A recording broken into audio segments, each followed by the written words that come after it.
నమస్తే, నేను journalist YNR. హైదరాబాద్లో రియల్ ఎస్టేట్ రంగం గురించి మాట్లాడుకుంటే హైదరాబాద్ని పోషిస్తోంది. హైదరాబాద్లో చాలామందికి ఎంప్లాయ్మెంట్ ఇస్తుంది రియల్ ఎస్టేట్ రంగం. సో స్కిల్డా అన్స్కిల్డా అనేది పక్కన పెడితే రియల్ ఎస్టేట్ రంగం పైన ఆధారపడి బ్రతుకుతున్న వాళ్ళు తెలుగు రాష్ట్రాల్లో 70 లక్షల మందికి పైగా ఉంటే హైదరాబాద్లో మెజారిటీ బాగా ఉన్నారనేది ఎక్స్పర్ట్స్ చెప్తున్నమాట.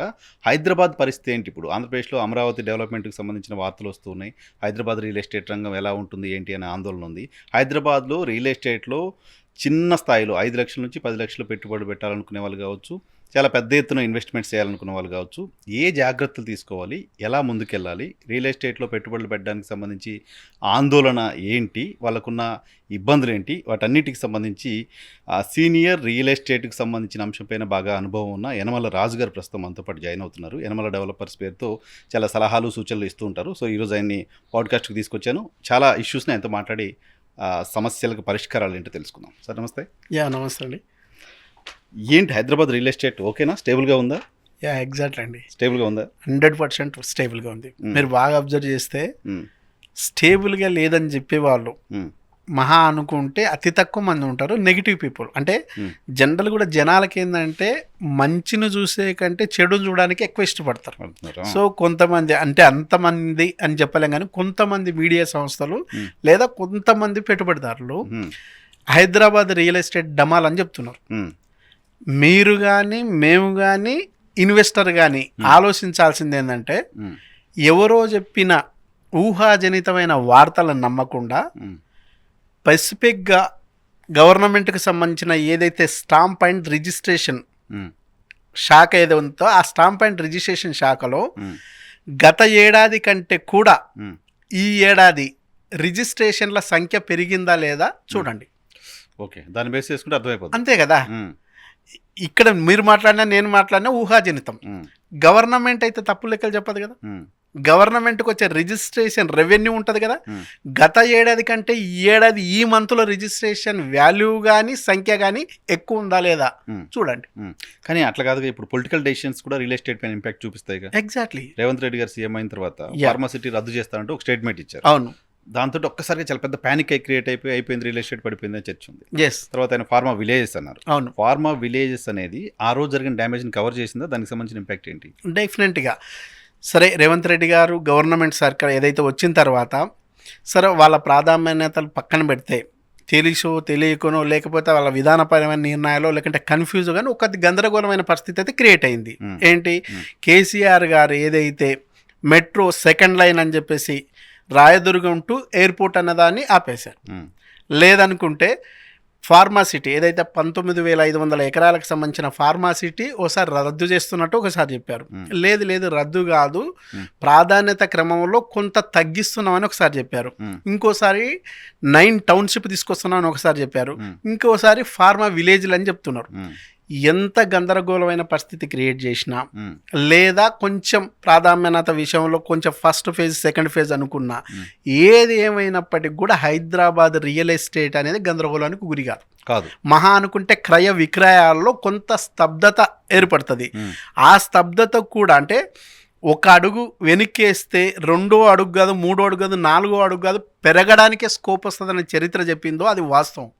మీరు బాగా అబ్జర్వ్ చేస్తే ఏపీ అండ్ తెలంగాణ విడిపోతుంది అనుకున్న టైంలో ఒకవేళ తెలంగాణ వస్తే అసలు హైదరాబాద్లో ఒక్కడు కూడా ప్లాట్ తీసుకోడు, ఇల్లు తీసుకోడు, ఇండ్లు ఫ్రీగా వస్తామని ప్రచారం జరిగిందా లేదా?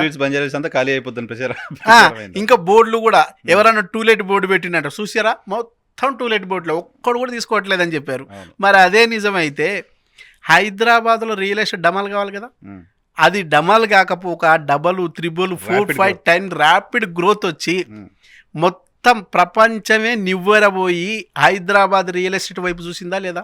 అంతెందుకు, హైదరాబాద్ కాకుండా అమెరికాని శాసించిన ఏదైతే ట్రంప్ ఉన్నాడో ఆ ట్రంప్ కూడా హైదరాబాద్లోని ఖానామెట్లో 2 ఎకరాలు తీసుకొని 2 టవర్స్ కన్స్ట్రక్షన్ చేస్తున్నాడా లేదా? అవునా?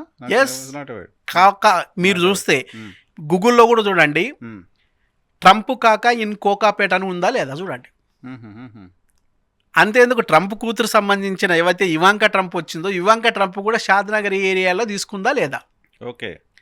ఇట్లా అంటే వరల్డ్ వైడ్ కూడా హైదరాబాదును ది బెస్ట్గా చెప్తున్నారు. మనం చెప్పడం కాదు, ఇక్కడున్నోళ్ళు తెలిసో తెలియకో నెగిటివ్ వార్తలను స్ప్రెడ్ చేస్తున్నారు.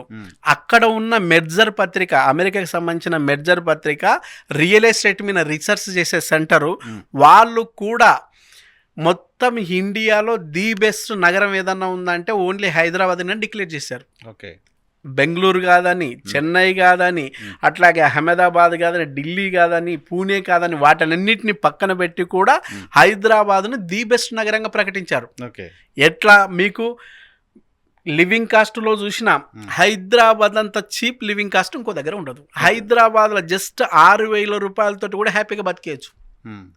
హైదరాబాద్లో నీకు లాంగ్వేజ్ కూడా హిందీ మాట్లాడతావా, ఇంగ్లీష్ మాట్లాడతావా, ఉర్దూ మాట్లాడతావా, తెలుగు మాట్లాడతావా, గ్లోబల్ సిటీ ఇది, మినీ సిటీ.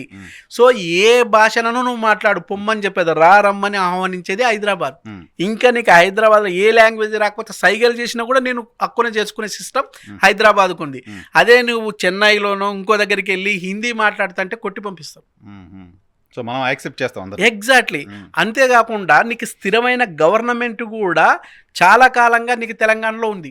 సో 10 years ఒకప్పుడు మీరు బాగా పర్ఫెక్ట్ 96 ఆ టైంలో తీసుకుంటే ది బెస్ట్ హైదరాబాద్కు ఐటీ ఇట్లా వస్తున్నట్టే వచ్చి బెంగళూరుకి వెళ్ళేది. అవును, ఎస్ఎం కృష్ణ సీఎంగా ఉన్నప్పుడు ఖచ్చితంగా చంద్రబాబు నాయుడు ఇక్కడ సీఎంగా ఉన్న టైంలో ఇక్కడ వస్తున్నట్టే వచ్చి అక్కడికి వెళ్ళిపోయేది. కానీ ఇప్పుడు మాత్రం అక్కడికి వచ్చేటి కూడా ఇక్కడే వస్తున్నాయి. రీసెంట్గా మీరు చూస్తుంటే ఏదైతే బెంగళూరు ఉందో, బెంగళూరు ఐటీలో మేటి అనుకున్నారు, దాన్ని కూడా దాటి ఖచ్చితంగా ఈరోజు హైదరాబాదే ఐటీలో కూడా మేటి. సో హైదరాబాద్లో రియల్ ఎస్టేట్ గ్రోత్ అనేది పొలిటికల్ డెసిషన్ పైన డిపెండ్ పొలిటికల్ డెసిషన్ మీద అస్సలు డిపెండ్ అయ్యలేదు. హైదరాబాద్ భౌగోళిక వాతావరణాన్ని మనం అబ్జర్వ్ చేస్తే ఇక్కడ ఎక్కువ హీట్ ఉండదు, ఎక్కువ కూల్ ఉండదు, ఇక్కడ తుఫాన్లు వచ్చే అవకాశం లేదు, భూకంపాలు వచ్చే అవకాశం కూడా లేదు.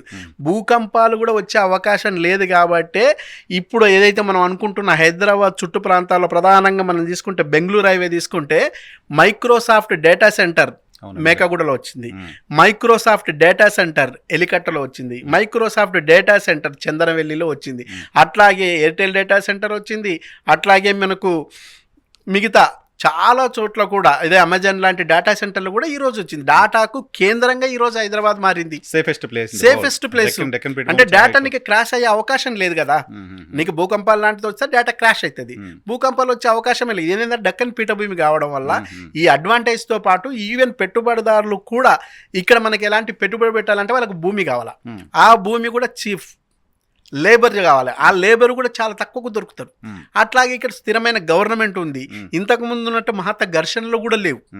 కాబట్టి ఖచ్చితంగా లాభదాయకంగా ఉంది కాబట్టి ఖచ్చితంగా వీళ్ళ కంపెనీకి సంబంధించిన పెద్ద ఎత్తున వస్తున్నారు. అట్లాగే ఎంప్లాయ్మెంట్ జరుగుతుంది, అట్లాగే వాటర్ సోర్స్ ప్రాబ్లం లేదు, పవర్ సోర్స్ ప్రాబ్లం లేదు, అట్లా కనెక్టివిటీ కూడా మీరు పర్ఫెక్ట్గా చూసుకుంటే ఏ ఏరియాకి తీసుకున్న హైదరాబాద్ నగరానికి 9 హైవేలు ఉన్నాయి అనుకుంటే ఈ 9 హైవేలకు కూడా కనెక్టివిటీ అద్భుతంగా ఉంది.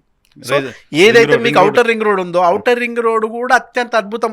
ఒకప్పుడు ఔటర్ రింగ్ రోడ్ వేస్తున్న టైంలో జనాలంతా కూడా, ఇంకా కొంతమంది విశ్లేషకులు అనుకున్న వాళ్ళు, ఇంకా గట్టిగా చెప్పాలంటే ఒక రకమైన కమ్యూనిస్టులు లేదంటే జర్నలిస్టులు విశ్లేషణ చేశారు. హైదరాబాద్ కు 11 కిలోమీటర్ల దూరంలో ఔటర్ రింగ్ రోడ్ ఉంది. ఈ ఔటర్ రింగ్ రోడ్ ఎవరికి ఉపయోగం? నా ఎడ్ల బండి పోతుందా, నా ఆటో పోతుందా? దీనివల్ల అసలు ఉపయోగమే లేదు. అరే నా ఇంటి ముందు రోడ్డుకు ప్యాచ్ వర్క్ ఇంత తారేసే దిక్కు లేదు, ఆడ రోడ్ ఎట్లా వేస్తారని విశ్లేషణ చేశారు. కానీ రోడ్ వచ్చిందా లేదా? ఎగ్జాక్ట్లీ. అంటే చూసే ఎప్పుడైనా ఇన్వెస్టర్ చూడాల్సినది భవిష్యత్తును. అసలు ఇన్వెస్ట్ చేయడం అనేది భవిష్యత్తు కోసం. ఇప్పుడు నేను కష్టపడుతున్నా, భవిష్యత్తులో కష్టపడలేని స్థితికి వచ్చినప్పుడు ఇప్పుడు దాచుకున్నది తోడుగా ఉండాలనేది ఇన్వెస్ట్మెంట్ లక్ష్యం. సో హైదరాబాద్లో సేఫ్గా ఇన్వెస్ట్ చేయొచ్చు, హ్యాపీగా. సేఫ్ అంటే సేఫెస్ట్ మెథడ్లో ఈరోజు హైదరాబాద్లో హ్యాపీగా చేయొచ్చు. మీరు ఆ రోజు తీసుకున్న తెలంగాణ వస్తే ఫ్రీగా వస్తుంది అనుకున్నప్పుడు రాలా, నోట్ల రద్దు అయినప్పుడు ఇంకా అయిపోయింది అనుకున్నప్పుడు పోలా. కరోనా టైంలో కూడా మీరు చూస్తే కరోనా టైంలో బతుకుంటే చాలని కాన్సెప్ట్ చేశారు. కానీ కరోనా టైంలో కూడా ఫస్ట్ కరోనాలో హెచ్ఎండిఏ యాక్షన్ వేస్తే కోకాపేటలో 63 CR పర్ ఎకర్ పోయింది. అదే థర్డ్ కరోనాకి వేస్తే 100 CR పర్ ఎకర్ పోయింది. అంటే తగ్గిందా పెరిగిందా? ఇండియాలో 100 కోట్ల ఎగ్జాక్ట్లీ. సో నిత్యనూతనంగా ఇది పెరుగుతుంది. ఇది ఆర్గానిక్ మోడల్, హైబ్రిడ్ మోడల్ కాదు. అదే మీరు అమరావతిని తీసుకోండి, ఏపీలో అమరావతిని తీసుకోండి. అమరావతి అనేది అది ఆర్గానిక్ మోడల్ కాదు, అంటే నీకు న్యాచురల్గా వచ్చిన డిమాండ్ కాదు, అన్యాచురల్గా ఒక సామాజిక వర్గం కోసం పెంచి పోషించిన రియల్ ఎస్టేట్ అది. సో అక్కడ లక్షలు కూడా సరిగ్గా పలకండాని కోట్లకి తీసుకెళ్లారు. ఒక సామాజిక వర్గం ప్రయోజనాల కోసమే అమరావతిని డెవలప్ చేశారు. అక్కడ అమ్ముకున్న వాళ్ళంతా ఒక గట్టిగా చెప్పాలంటే అక్కడ వినిపిస్తున్న నినాదం ఏంటంటే కొండ మీద అమ్మవారు, కొండ కింద కమ్మవారు. ఇట్లా వాళ్ళ ప్రయోజనాల కోసం, ఒక సామాజిక వర్గం ప్రయోజనాల కోసం హైబ్రిడ్గా డెవలప్ చేసిన రియల్ ఎస్టేట్ అది. అది ఖచ్చితంగా పేకమేడలాగా కూలిపోతుంది. ఆల్రెడీ ఒకసారి కూలిపోయింది, మళ్ళీ ఇప్పుడు కూడా పేకమేడలాగా పేల్చడానికి ప్రయత్నం చేస్తున్నారు. అది ఎట్టి పరిస్థితుల్లో నిలబడదు. ఎందుకు నిలబడదంటే ఖచ్చితంగా ఒక రాజధాని రావడం వల్ల ఏ ఏరియా డెవలప్ కావాలన్నా ప్రధానంగా ఉండాల్సింది ఫస్ట్ వాటర్ సోర్స్, తర్వాత పవరు, ఆ తర్వాత ఎడ్యుకేషనల్ ఇన్స్టిట్యూట్స్, ఆ తర్వాత ఎంటర్టైన్మెంట్, ఆ తర్వాత హాస్పిటాలిటీ. వీటి అన్నిటికంటే ప్రధానమైనది రోడ్ కనెక్టివిటీ. వీటికంటే ఇంకా అత్యంత ప్రధానమైనది ఎంప్లాయ్మెంట్. ఈరోజు అమరావతిలో ఉన్న ఎంప్లాయ్మెంట్ ఎంత వస్తుంది? ఎంప్లాయ్మెంట్ వస్తే ఎప్పుడు వస్తుంది ఎంప్లాయ్మెంట్? ఇప్పుడు ఆల్రెడీ ఎప్పుడైనా సప్లై అంటే డిమాండ్ను బట్టి సప్లై పెరగాల, సప్లైని బట్టి డిమాండ్ పెరగదు. సో అమరావతిలో ఈరోజు గతంతో పోలిస్తే ఇప్పుడు వచ్చిన కొత్తగా ఎంప్లాయ్మెంట్ ఏంటి? సో ఈ ఎంప్లాయ్మెంట్ వస్తుందట వేరు, వచ్చింది వేరు. అంటే మీరు 3 దశలు ఆల్రెడీ డెవలప్ అయిన దశ, ఇప్పుడు బంజారా హిల్స్లో మనం ఆల్రెడీ డెవలప్ అయిన దశ. ఈ డెవలప్ అయిన దశలో ఇన్వెస్ట్మెంట్ చేస్తే తెలివిగల నిర్ణయం కాదు. ఎందుకంటే ఈడ ఆల్రెడీ ఇప్పటికే 2 లక్షలు 3 లక్షలు పర్ స్క్వేర్ యార్డ్ ఉన్నప్పుడు ఇది డబల్ కావాలంటే 6 lakhs కావాలా? 6 lakhs కావాలంటే ఈ ఏరియాలో కొత్తగా ఏమొస్తుందని 6 lakhs అవుతుంది? ఆల్రెడీ హాస్పిటల్స్ ఉన్నాయి, సినిమా థియేటర్లు ఉన్నాయి, పబ్బులు ఉన్నాయి, రెస్టారెంట్లు ఉన్నాయి, అన్నీ ఉన్న దగ్గర ఇంక ఏమీ రాదు. సో ఇది స్టార్ట్ చేసినట్టు. కాబట్టి ఇక్కడ తీసుకోవడం తెలివిగల నిర్ణయం కాదు. రెండోది ఏమో వస్తుందట కాబట్టి ఆడ తీసుకుంటే బాగుంటుంది అనుకుంటే, ఫర్ ఎగ్జాంపుల్ ఇప్పుడు మనం మాట్లాడుకున్న దాంట్లోనే ఫార్మాసిటీ ఉంది. ఫార్మాసిటీ వస్తుందంట అనుకొని ఎగబడి తీసుకొని ఉన్నారు కదా. ఇప్పుడు ఫార్మాసిటీ క్యాన్సల్ అన్నారు. ఇప్పుడు ఆడ తీసుకున్న వాళ్ళ ఇన్వెస్టర్ల పరిస్థితి ఏంటి? అక్కడ ఆడ తీసుకున్న వాళ్ళలో కూడా 83% బిలో మిడిల్ క్లాస్ పీపుల్. ఆ 83% తీసుకున్న వాళ్ళంతా కూడా ఆ ప్లాట్లోనే తన కూతురు మ్యారేజ్ని దాచుకున్నారు, ఆ ప్లాట్లోనే తన కొడుకు చదువుని దాచుకున్నారు, ఆ ప్లాట్లోనే సొంతింటి కళ నిజం పెట్టుకున్నారు. ఇవన్నీ ఈరోజు కళగా మారిపోతే ఆ కస్టమర్ కన్నీళ్లు పెడతాడా లేదా? అట్లాగే ఈరోజు కూడా అక్కడ ఏదో వస్తుందంట అని పెట్టారు. ఈరోజు అమరావతి కూడా ఏదో వస్తుందట అంటే మేబీ 50-50 రావచ్చు, రాకపోవచ్చు. అట్లాగే అక్కడ ఇక్కడ కాకుండా అభివృద్ధి స్టార్ట్ అయ్యి కంటిన్యూ అవుతున్న ఏరియాలు ఉంటాయి చూడు, అక్కడ తీసుకుంటే తెలివిగల నిర్ణయం. ఫర్ ఎగ్జాంపుల్ ఈరోజు షాద్నగర్ తీసుకున్నా, లేదనుకుంటే షాబాద్ తీసుకున్నా, లేదనుకుంటే ఇటు యాదగిరిగుట్ట వైపు తీసుకున్నా, లేదనుకుంటే ముంబై హైవే తీసుకున్నా, ఇవి ఆర్గానిక్గా పెరుగుతున్నాయి. ఒక్కసారిగా ఇట్లా పెరగకపోవచ్చు, కానీ ఇట్లా పెరుగుతూ వచ్చే దాంట్లో. ఎందుకంటే ఆల్రెడీ ఇప్పుడు ఫర్ ఎగ్జాంపుల్ షాబాదే తీసుకుంటే, షాబాద్లో చందనవేల్లో సెజ్ వచ్చింది, అక్కడ కటేరా ప్రాజెక్ట్ వచ్చింది, అక్కడ మీకు Microsoft data centre, Amazon data centre ఉంది, అట్లాగే మీకు పూర్తిగా కంపెనీలు వచ్చినాయి. ఆ కంపెనీలు 50% వచ్చి ఆడ కన్స్ట్రక్షన్ జరుగుతూ ఉన్నదాన్ని ఏ గవర్నమెంట్, మన గతంలో ఉన్న కేసీఆర్ గవర్నమెంట్ పెట్టినప్పటికీ ఇప్పుడు వచ్చిన రేవంత్ రెడ్డి సర్కార్ దాన్ని ఆపలేదు. ఎందుకు ఆపలేదంటే ఆల్రెడీ అలొకేషన్ జరిగింది, కన్స్ట్రక్షన్ జరిగింది, ఆల్రెడీ అక్కడ మనకు ప్రొడక్షన్ కూడా వచ్చేసింది. ప్రొడక్షన్ వచ్చిన దగ్గర జనాలు పెరుగుతున్నారు, జనాలు పెరిగే దగ్గర టీ సెంటర్ పెరుగుతుంది నువ్వు వద్దన్నా, జనాలు పెరిగిన దగ్గర టిఫిన్ సెంటర్ పెరుగుతుంది నువ్వు వద్దన్నా, జనాలు పెరిగే దగ్గర ఖచ్చితంగా కిరాణా షాపులు ఒకదానికి ఒకదాటి పెరుగుతూ పోతుంటుంది. కాబట్టి ఆ ఏరియా గ్రోత్ను ఎవరు ఆపలేరు. ఎగ్జాక్ట్లీ. ఆర్గానిక్ వచ్చిందని ఆహ్వానించు, హైబ్రిడ్గా వచ్చిందని ఆహ్వానించు. So Amaravati hybrid 100% urban. ఇప్పుడు కొత్త గవర్నమెంట్ వచ్చింది, కొత్త గవర్నమెంట్ డెసిషన్ తీసుకుంది. Exactly. Even Bharatiya Janata Party support చేస్తుంది, అమరావతి రాజధాని కడతా ఉంటున్నారు. ఓకే. చాలా సెంట్రల్ గవర్నమెంట్ ఇన్స్టిట్యూషన్ దాదాపు 13-14 ఇన్స్టిట్యూషన్స్, ఎయిమ్స్ లాంటివి అక్కడికి వస్తున్నాయి. ఎందుకు డెవలప్ కాదనుకుంటున్నారు? మీకు గతంలో ఇప్పుడు మీరు ఏదైతే ఫార్మాసిటీ అని చెప్పారో, ఈ ఫార్మాసిటీకి సంబంధించి కూడా ఆల్రెడీ కేటీఆర్ గారితో ఎన్ని ఎంఓయూలు అయిపోయినాయి. కొందరు ఆల్రెడీ కంపెనీలు కూడా స్టార్ట్ చేసిండ్రు, కొందరు రోడ్లు వేసుకున్నారు, కన్స్ట్రక్షన్ చేసిండ్రు. అయినా సరే రాగానే రేవంత్ రెడ్డి గారు కాదంటే ఏమైంది? అమరావతి కూడా గతంలో మీరు అన్ని డెవలప్ చేసినని చెప్పేసి ఆల్రెడీ సెక్రటరీ కూడా నిర్మాణం చేసినామని చెప్పేసి అన్ని చేసిన తర్వాత కూడా జగన్ గారు రాగానే ఏం చేశారు? సో రేపు జగన్ గారు కూడా చేసే పరిస్థితి ఉండదేమో కదా. కాబట్టి నేనేమంటున్నా, ఒక ఇన్వెస్టర్, తెలివిగల ఇన్వెస్టర్గా ఏదో వస్తుందంట అని మేబీ 50% దగ్గర నువ్వు ఇన్వెస్ట్మెంట్ పెట్టి ఆఫ్గా ఇబ్బంది పడే కంటే నీ లక్ష్యమే ఇన్వెస్ట్మెంట్, నీ లక్ష్యమే ఇన్వెస్ట్మెంట్ 10 పెట్టి 100 సంపాదించాలనుకున్నప్పుడు స్థిరంగా ఉన్న హైదరాబాద్లో ఎందుకు పెట్టుకోకూడదు? అంటే ఇప్పుడు ఫార్మాసిటీ అనేది సరే ప్రైవేట్ కంపెనీ, ఎస్, అమరావతి రాజధాని అనేది ప్రభుత్వ నిర్ణయం, అవును, గవర్నమెంట్ డెసిషన్, అవును. అది వెనకపోవడానికి సంబంధించిన అవకాశం ఎందుకు ఉంటుంది? ఖచ్చితంగా నేను వెనుకపోతుందనే కంటే కూడా అమరావతి రాజధాని అయితే కూడా నీకు ఉద్యోగాల కల్పన ఎంత ఉంటుంది? Okay okay. ఇప్పుడు తెలంగాణలో 32 జిల్లాలు చేశారు. 32 జిల్లాలు చేస్తే జిల్లా కేంద్రాల్లో వచ్చిన ఎంప్లాయ్మెంట్ ఎంత? జిల్లా కేంద్రాలు డెవలప్ అయిన తీరేడుంది. రియల్ ఎస్టేట్ పెరిగింది, జిల్లా కేంద్రం వస్తుందంట. ఎగ్జాక్ట్లీ, జస్ట్ రియల్ ఎస్టేట్ పెంచుకోవడానికి పనికొస్తుంది తప్ప ఇక్కడ ఇన్వెస్టర్లకి ఎక్కువ లాభం ఉండదు అంటున్నా నేను. ఇన్వెస్టర్ మీరు ఇంతకుముందు చెప్తున్నట్టుగా రియల్ ఎస్టేట్ వ్యాపారే ఒక 5 ఏళ్ల తర్వాత ఎంత రేటు పెరుగుతుందో అనేది చూసి ఇప్పుడు ఆ రేటుకి అమ్ముతాడు. ఎగ్జాక్ట్లీ. సో అమరావతిలో 15 ఏళ్ల తర్వాత ఎంత రేట్ వస్తుంది అనేది చూసి ఇప్పుడు ఆ రేట్ పెట్టారు. అంతే.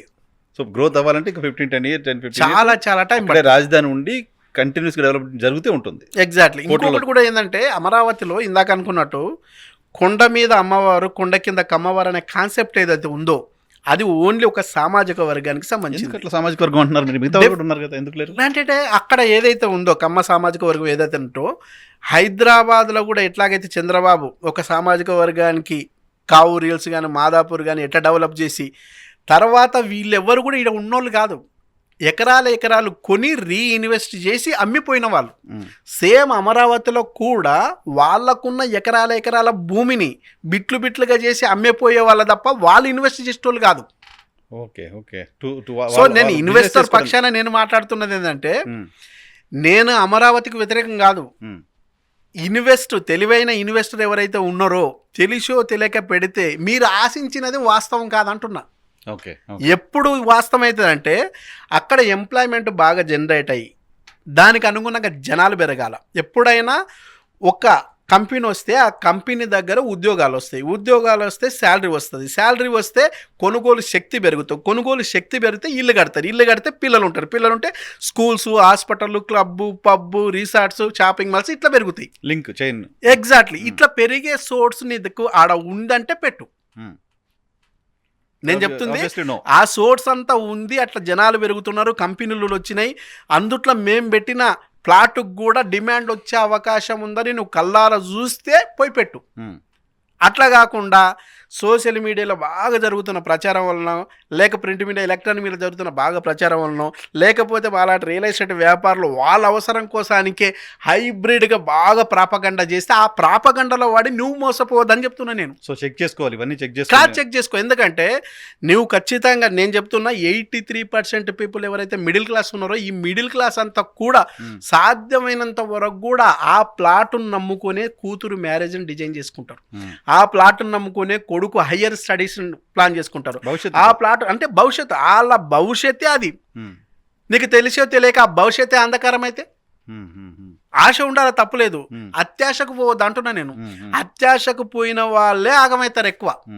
బీ ప్రాక్టికల్గా ఉండాలి. లేకపోతే పర్ఫెక్ట్గా నాలెడ్జ్ ఉంది కాబట్టి ఇప్పుడు ఏదైతే కొత్తగూడ, లేదనుకుంటే ఇక్కడకున్న కొండాపూరు, లేదనుకుంటే కావురిల్స్, లేదనుకుంటే మాదాపూర్, గచ్చిబౌలి, గండిపేటల్లో ఈ చుట్టుపక్కల ఉన్న తెలంగాణకు సంబంధించిన ఎవరైతే బోరబండ ఉందో బోరబండకు సంబంధించిన వాళ్ళు కానీ, లేదా షేక్పేటకు సంబంధించిన వాళ్ళు కానీ, ఖైరతాబాద్ ఎంఎస్ మక్తాకి సంబంధించిన వాళ్ళు, వీళ్లకు ఈ ఏరియాలు చాలా దూరమా? అయిన ఎందుకు వీళ్ళు ఇన్వెస్ట్మెంట్ ఎట్లా? అదే నీకు గుంటూరుకు సంబంధించిన వాళ్ళు కానీ, పశ్చిమ గోదావరి, తూర్పు గోదావరి, నెల్లూరు, ఒంగోలు, వైజాగ్, రాజమండ్రి, శ్రీకాకుళం వీళ్ళంతా కూడా ఈరోజు హైదరాబాద్లో వచ్చి గతంలోనే ఇన్వెస్ట్మెంట్లు చేసి లక్షల కోట్లు సంపాదించారా లేదా? ఆ తెలివితేటలు, ఆ విషయ పరిజ్ఞానం ఖచ్చితంగా ఆంధ్రాకి సంబంధించిన పీపుల్కి ఉంది కాబట్టే వాళ్ళు అమరావతి వైపు చూడరనేది నా విశ్లేషణ. Okay okay. ఇక్కడ ఉన్న వాళ్ళకన్నా అంటే మన అవునన్నా కాదన్నా కొంత తెలంగాణకు సంబంధించిన నేపథ్యం ఉన్న వాళ్ళు నిజాం ఏలుబడిలో బతికిన వాళ్ళకున్న కాన్సెప్ట్ ఏంటంటే దావత్ మీద ఉంటుంది. దావత్కి ఇచ్చిన ఇంపార్టెన్స్ దాచుకోవడానికి మన వాళ్ళు ఇవ్వరు. కానీ అదే ఏపీ పీపుల్కి అది కాదు. బీ ప్రాక్టికల్గా ఉంటారు. ఇంత పెడితే అంత వస్తుంది అనుకుంటేనే పెడతారు. మరి అటువంటి వాళ్ళే అమరావతి గురించి మాట్లాడుతున్నారు కదా ఇప్పుడు. కాదు, మాట్లాడుతున్న వాళ్ళు ఇన్వెస్టర్స్ కాదు, ఇన్వెస్ట్మెంట్ చేయమని చెప్పే రియల్ ఎస్టేట్ వ్యాపారులు మాత్రమే. లేదా ఆ వర్గాలను ప్రోత్సహిస్తున్న ప్రభుత్వానికి సంబంధించిన కొంతమంది పెద్దలు ఉన్నారు, వాళ్ళు మాత్రమే అమరావతి అమరావతి అంటున్నారు. నాకున్న ఇన్ఫర్మేషన్ ప్రకారం, నా విశ్లేషణ ప్రకారం సాధ్యమైనంత వరకు అమరావతిలో ఈ పెట్టుబడి ఎక్కువ పెట్టరు. గతంలో కూడా ఆల్రెడీ తెలిసో తెలియక ఎంప్లాయ్మెంట్, నాకు తెలిసిన ఒక పర్సను ఉద్యోగం ఏపీలో ఉంది కదని చెప్పేసి బండ్లగూడ జాగీర్లో ఆయనకున్న ఒక 200 గజాల ప్లాటును అమ్మేసి పోయిండు. 6 నెలల తర్వాత విత్ ఇన్ సంవత్సరం తర్వాత మళ్ళీ తిరిగి వచ్చిండు. ఆయన అమ్మినప్పుడు 15,000 పర్ స్క్వేర్ యార్డ్ పోయింది. ఆయన తిరిగి వచ్చేసరికి 35,000 అయింది 1 ఇయర్లో. విత్ ఇన్ 1 ఇయర్లో రేట్ ఎక్కువైందని చెప్పేసి 6 నెలలు తిరిగిండు, 43,000 అయిపోయింది. మన వల్ల కాదేమని ఆలోచిస్తూ మళ్ళీ రీసెంట్గా వచ్చిండు, 80,000 పర్ స్క్వేర్ యార్డ్ అయింది. ఇక తీసుకోలేనని జెండా ఎత్తేసిండు. సో హైదరాబాద్ అనేది ఇంకా చైన్ మోడ్లో ఉంది, వెళ్ళిపోతూ ఉంటుంది. ఖచ్చితంగా హైదరాబాద్ అనేది యూనిక్, మనం చెప్తున్నది కాదు. మొత్తం ఎంటైర్ వరల్డ్ వైడ్గా అన్ని ఏదైతే రియల్ ఎస్టేట్కి సంబంధించిన డెవలప్మెంట్ మీద, ఆ గ్రోత్ మీద రీసెర్చ్ చేసే సెంటర్స్ ఏవైతే ఉన్నావో అవన్నీ కూడా ప్రకటిస్తున్నాయి. హైదరాబాద్ అనేది వరల్డ్లో కూడా ఫస్ట్ ప్లేస్ రావడానికి ఏకైక ఆప్షన్ ఉన్నది. ఎందుకంటే మీకు ఏ ఏరియా పెరగాలనుకున్నా, ఫర్ ఎగ్జాంపుల్ ముంబై తీసుకుంటే పెరగడానికి స్కోప్ లేదు, సముద్రం ఉంది. చెన్నై తీసుకుంటే సముద్రం ఉంది. అట్లాగే మీకు ఢిల్లీ తీసుకున్నారనుకోండి పొల్యూషన్ ఉంది. సో ఇంకా బెంగళూరు లాంటి ఏరియా తీసుకుంటే ఆల్రెడీ పెరిగింది. అక్కడ ఓపెన్ ప్లాట్ను కూడా గజాల కింద కాకుండా పర్ స్క్వేర్ యార్డ్ కింద కాకుండా పర్ ఎస్ఎఫ్టీ కింద అమ్మే సిస్టమ్ ఉంది. సో ఒక్క హైదరాబాదే అందరికీ గట్టిగా చెప్పాలంటే హైదరాబాద్లో గంజికి లేనివాడు ఉన్నాడు, నిత్యం బెంజీలో తిరిగేవాడు ఉన్నాడు. హైదరాబాద్ అందరినీ రమ్మంటుంది, పొమ్మని చెప్పదు. ఓకే, సో ఇప్పుడు రీజనల్ రింగ్ రోడ్ ప్రపోజల్ అనేది హైదరాబాద్ రియల్ ఎస్టేట్ని మరింత బ్రైట్గా చేసే పరిస్థితి ఉంటుందా? 100%. మీకు ఒక ఔటర్ రింగ్ రోడ్ వస్తేనే దాదాపు హైదరాబాదు 11 నుంచి 15 కిలోమీటర్ల ఎఫెక్ట్ పెరిగింది. సో ఇంతకుముందు మెట్రో కూడా లేకుండే. సో ఇప్పుడు మెట్రో కూడా రావడం, ఈ మెట్రో సరిపోదని చెప్పేసి రింగ్ రోడ్ చుట్టూ రింగ్ రైలు అంటే ఇప్పుడు రీసెంట్గా మొన్న కేంద్ర మినిస్టర్ ఎవరైతే కిషన్ రెడ్డి ఉన్నాడో, రింగ్ రోడ్ చుట్టూ కాదు, వచ్చే రీజనల్ రింగ్ రోడ్ ఏదైతే ఉందో త్రిబుల్ ఆర్ చుట్టూ కూడా రింగ్ రైలును తీసుకొస్తే ఇంకా బాగుంటుందని ఆలోచన చేశారు. దానికి సంబంధించిన ప్రతిపాదనలు కూడా రూపొందుతున్నాయి. సో దీనికి అంతేకాకుండా పెరుగుతున్న ఏదైతే హైదరాబాదుకు పెరుగుతున్న వలసల తాకిడి ఏదైతే ఉందో, పర్ డే దాదాపు 5,000 నుంచి 6,000 మంది హైదరాబాద్కు బతకడానికి వస్తారు, కొత్త కుటుంబాలు పర్ డే. ఎస్. సో ఇదే కాకుండా పర్మనెంట్గా హైదరాబాద్లోనే ఉంటాం, మాకు హైదరాబాద్ తప్ప ఇంకేది వద్దు, మా సొంతూరు కూడా వద్దు అనుకొని అడ్రస్లు, ఆధార్ కార్డు అడ్రస్లు ఏవైతే ఉన్నావో పర్ డే 350 నుంచి 400 ఆధార్ కార్డులు పర్మనెంట్గా మారుతున్నాయి హైదరాబాద్కు. సో అంటే హైదరాబాద్కు వచ్చిన వాళ్ళు తిరిగిపోయే వాళ్ళు చాలా చాలా తక్కువ. ఒకప్పుడు ఉండేది, మనం హైదరాబాద్కి వచ్చిన హైదరాబాద్లో 4 డబ్బులు సంపాదించుకోవాలి, తిరిగి ఊరెళ్ళాలనే కాన్సెప్ట్ ఒకప్పుడు ఉంది. ఇప్పుడు అట్లా లేదు, మనం వచ్చామంటే హైదరాబాద్లోనే ఉంటాం. అందుకు నిదర్శనం అట్లా ఫీల్ అయిన వాళ్ళే ఈరోజు హైదరాబాద్ శివారు ప్రాంతాలు అన్ని చోట్ల కూడా ప్లాట్లు తీసుకుంటున్నారు. ఇంతకుముందు పోతాం అనుకున్న వాళ్ళు సొంత ఊర్లో పోయి ఎకరా తీసుకుంటోళ్ళు, ఇప్పుడు అట్లా తీసుకునే వాళ్ళ సంఖ్య తగ్గింది బాగా. మనం హైదరాబాద్లో ఉన్నా లేకపోయినా మన పిల్లలు భవిష్యత్తులో ఏడుంటారు? హైదరాబాదే ఉండాలి కదా. మరి హైదరాబాద్లోనే మన పిల్లలు ఉన్నప్పుడు మనం పోయి మన ఊర్లో ఎకరానో, పావు ఎకరానో, అర్ధ ఎకరానో తీసుకుంటే వాళ్ళు ఈడ ఉన్నప్పుడు మనం అమ్మే ఎకరా కూడా ఈడ 100 గజాల ప్లాట్ రాదు. ఎందుకంటే ఒకప్పుడు 2000 కంటే బిఫోర్ ఏదైతే 1996 ఆ టైంలో ఇదే కావూరు హిల్స్, ఇదే కోకాపై ఈ సర్కిల్లో ఒక ఎకరా జస్ట్ 12,500. 96 12,500 గజం రాట్లే. ఇప్పుడు గజం కూడా కాదు, అరగజం కూడా రాదు. ఎందుకంటే గజమే మీకు 2 లక్షలు అయినా. ఎగ్జాక్ట్లీ. సో అప్పుడు ఎట్లాగైతే మన ఏరియాలో కూడా ఈడ 12,500 ఉన్నప్పుడు ఎకరా, మన ఊర్లలో కూడా 10,000 ఉంది. అవును. మరి ఇక్కడ 1 ఎకరా 100 కోట్లు అయితే అదే ఎకరా ₹1,00,00,000 కూడా లేదు ఇప్పుడు. అవును.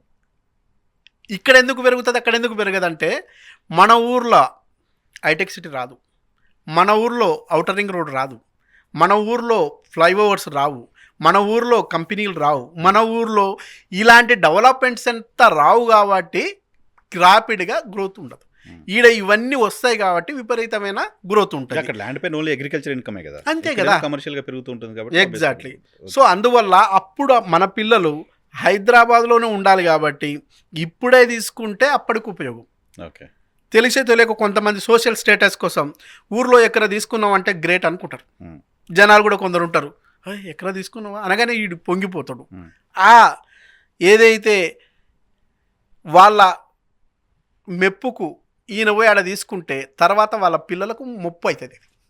ఈడ మెప్పు అనుకుంటాడు, అది ముప్పుగా మారినప్పుడు ఖచ్చితంగా వాళ్ళు మళ్ళీ వాళ్ళ పిల్లలు రెంట్ కొంపలో ఉండాల్సింది వస్తుంది. కాబట్టి నేను చెప్పేది ఏంటి, వాస్తవికంగా మనం తీసుకునేదే పిల్లల భవిష్యత్తు కోసం. పిల్లల భవిష్యత్తు ఏడుంటుంది అక్కడ తీసుకుంటే మీకు ఉపయోగం. సో ఇప్పుడు ఏంటి, హైదరాబాద్లో ప్లాట్ కొనాలనుకున్న వాళ్ళకు, మిడిల్ క్లాస్ వాళ్ళకు ఇల్లు కొనుక్కోవాలి, ఇల్లు ఉండాలని ప్లాట్ కొనుక్కోవడం ఒక పద్ధతి. అవును. ఇన్వెస్ట్మెంట్ కోసం ఇంకో పద్ధతి. ఇల్లు కొనుక్కోవాలనుకున్న వాళ్ళు ఎంత పెట్టొచ్చు, ఎక్కడ తీసుకుంటే బాగుంటుంది ఇప్పుడున్న పరిస్థితిలో, ఇన్వెస్ట్మెంట్ పర్పస్లో ఎక్కడ ఇన్వెస్ట్ చేయడానికి బాగుంటుంది. ఎగ్జాక్ట్లీ. పిండి కొద్ది రొట్టె, గట్టిగా చెప్పాలంటే మన వాళ్ళు పెద్దవాళ్ళు చెప్పింది ఏదైతే ఉందో పిండి కొద్ది రొట్టె. నువ్వు ఎంత ఇన్వెస్ట్మెంట్ చేయాలనుకుంటున్నావో ఆ ఇన్వెస్ట్మెంట్కి తగ్గట్టు అన్ని చోట్ల ప్లాట్లు ఉన్నాయి. అవునా? ఎగ్జాక్ట్లీ. మీరు కొందరు అనుకుంటారు, అరే మన దగ్గర 10 లక్షలు కూడా లేవు కదా, ఏం ఇన్వెస్ట్మెంట్ చేస్తాం అనుకుంటాం. ఖచ్చితంగా 10 లక్షలకే కాదు, 6 లక్షలకు కూడా ప్లాట్లు ఉన్నాయి. అది కూడా షాద్ నగర్ లాంటి ప్రాంతాల్లో కూడా ఉన్నాయి. సో ప్లాట్లలో కూడా ఇది ఓపెన్ ప్లాట్, రెసిడెన్షియల్ ప్లాటా, పామ్ ప్లాటా, లేకుంటే ప్లాట్ పేరు చెప్పి గుంటలు ఇచ్చి మోసం చేసేటోళ్ళు ఉన్నారు. ఆ గుంటలనికి ఎర్రచందనం వేస్తా, శ్రీగంధం వేస్తా, మల్బర్ షెట్ వేస్తా, టేక్ షెట్ వేస్తా అని చెప్తారు. ఎర్రచందనం అనేది ఈ 30 years ఇండస్ట్రీలో ఒక్కసారన్నా ఏ పర్సన్ అన్నా ఎర్రచందనం కొట్టి అమ్మి కోట్లు ఇచ్చిన చరిత్ర ఉందా? అమ్ముకోవడానికి మళ్ళీ పర్మిషన్స్, ఆ పర్మిషన్ దొరక్క అసలు మన నేలకే సెట్ అవ్వదు. సో ఇటువంటి కూడా అంటే కస్టమరు ఎవరైతే ఇన్వెస్టర్ ఉన్నాడో బీ ప్రాక్టికల్గా ఉండాలి. సో నీకు ఒకటే గుర్తుపెట్టుకో, నీది కడుపు నొప్పి, టాబ్లెట్ ఎవడు వేసుకోవాలా? నీకు ప్రాబ్లం ఉంది, నువ్వు పర్ఫెక్ట్గా ఎవరి దగ్గరికి రావాలా? స్పెషలిస్ట్ ఎవరైతే ఉన్నారో ఆ స్పెషలిస్ట్ దగ్గరికి వెళ్ళి నీ రిక్వైర్మెంటు, నీ దగ్గర ఉన్న బడ్జెట్ చెప్పు. నా దగ్గర 6 లక్షలు ఉన్నాయి, ఈ 6 లక్షల్లో నాకు ఎక్కడ ప్రాపర్టీ వస్తుంది? సో ఈ 6 లక్షల దానికి కూడా ఎన్ఏ సర్టిఫికెట్ ఉందా, ఎల్పి నంబర్ ఉందా, లింక్ డాక్యుమెంట్ ఉందా, సెక్యూరిటీ ఉందా, మెయింటెనెన్స్ ఉందా, అన్ని అప్రూవల్స్ ఉన్నా లేదా కూడా చెక్ చేసుకోవాలా. గుడ్డిగా సార్ మీరు ఏదైనా ఇప్పియండి సార్, ఈ కాన్సెప్ట్ వద్దు. ఎందుకంటే ఇవాళ ద ఓనర్, నువ్వు బెగ్గింగ్ చేయట్లా, వాళ్లకు ఒక ఆపర్చునిటీ ఇస్తున్నావు, నువ్వు కూడా ఒక అద్భుతమైన ప్రాపర్టీ తీసుకుంటున్నావు. అలాంటప్పుడు నీ సైకాలజీ ఎట్లుండాలా, నీ మెంటాలిటీ ఎట్లుండాలా తెలుసుకోవాలి కదా, ఖచ్చితంగా తెలుసుకోవాలా. తెలుసుకోకపోతే నష్టపోయేది నువ్వే కదా. ఒక ప్లాట్ కొనాలంటే ఏం చూడాలి, ఏమేం చూడాలి? ప్రైమరీగా నీకు అమ్ముతా అని చెప్తున్న పర్సన్ ఎవరైతే ఉన్నారో అసలు ఆ ప్రాపర్టీ ఆ పర్సన్కి సంబంధించిందా కాదా, ఆధార్ కార్డు, ఆయనకు సంబంధించిన ప్రాపర్టీ ఏదైతే ఉందో ఆ ప్రాపర్టీకి సంబంధించిన డాక్యుమెంట్ పెడతాడు.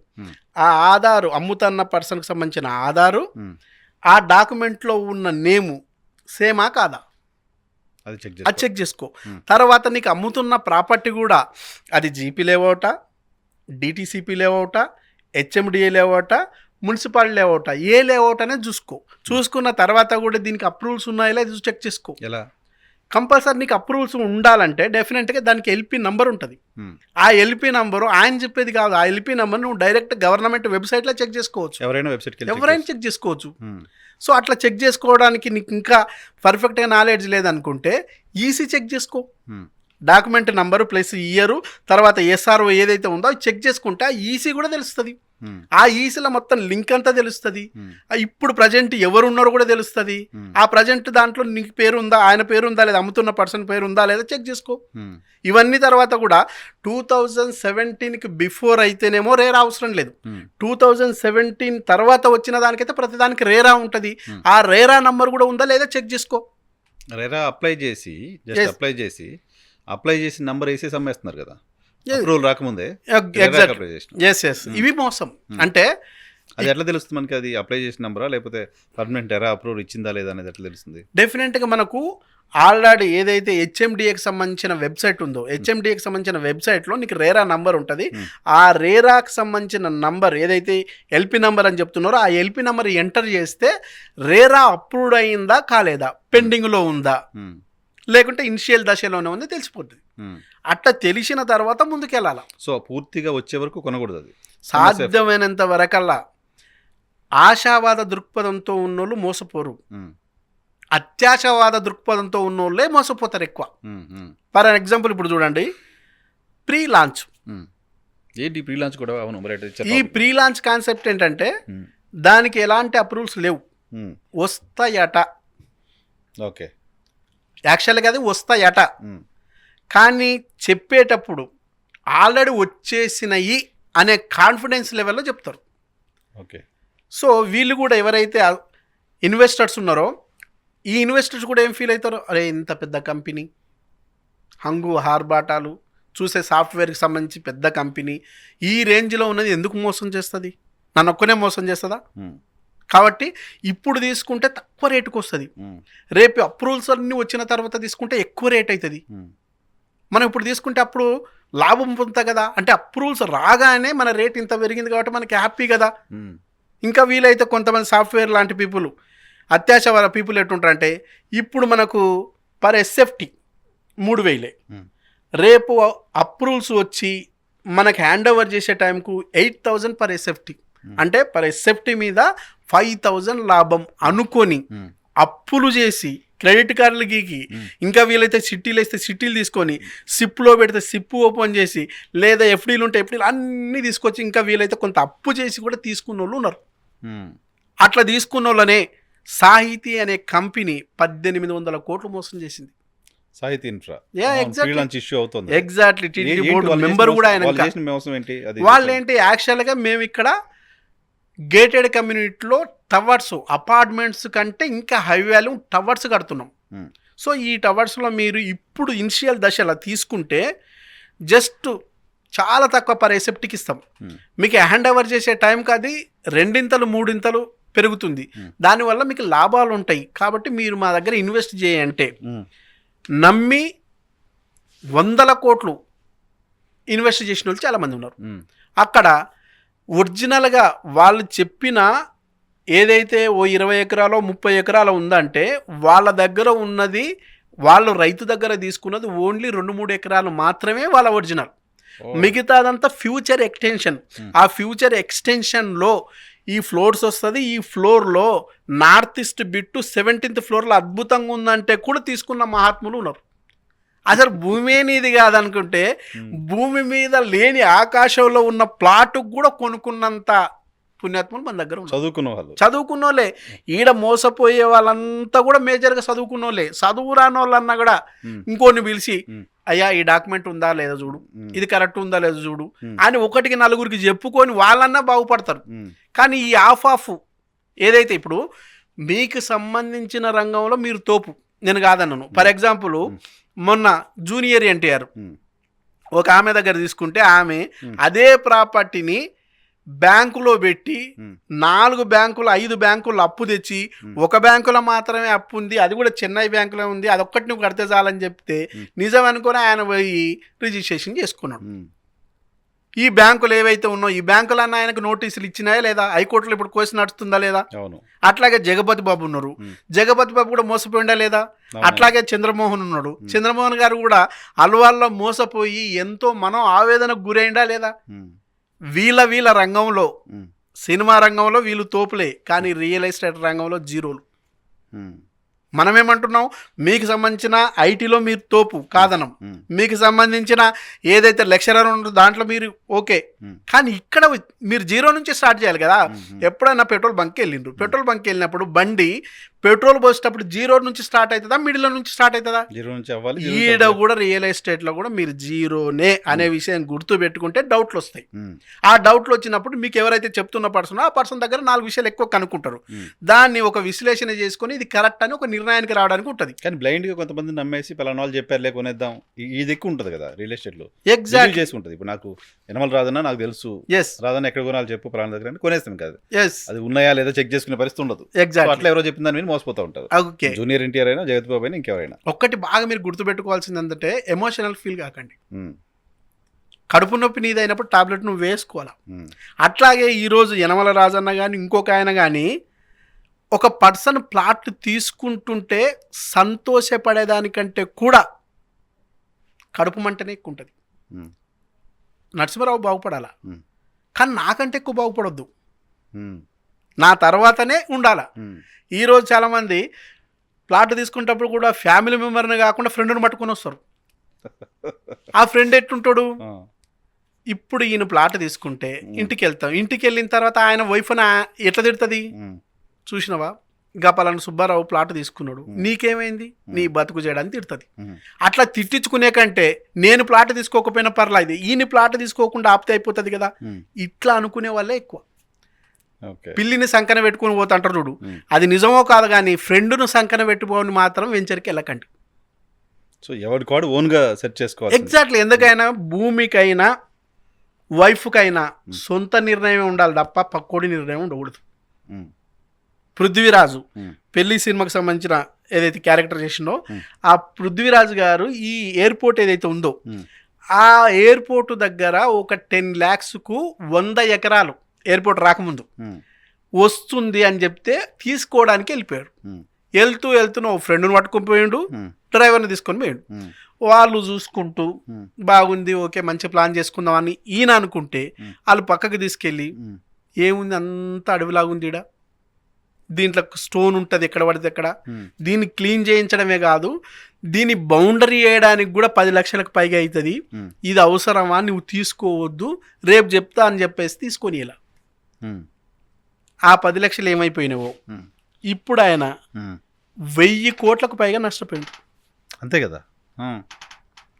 కాబట్టి అవునన్నా కాదన్నా మన సొంత బ్రదర్ కూడా ప్రాపర్టీ తీసుకోవాల్సిన విషయం వస్తే ఖచ్చితంగా ఆయన తీసుకోకుండా మనం తీసుకొనివ్వడు.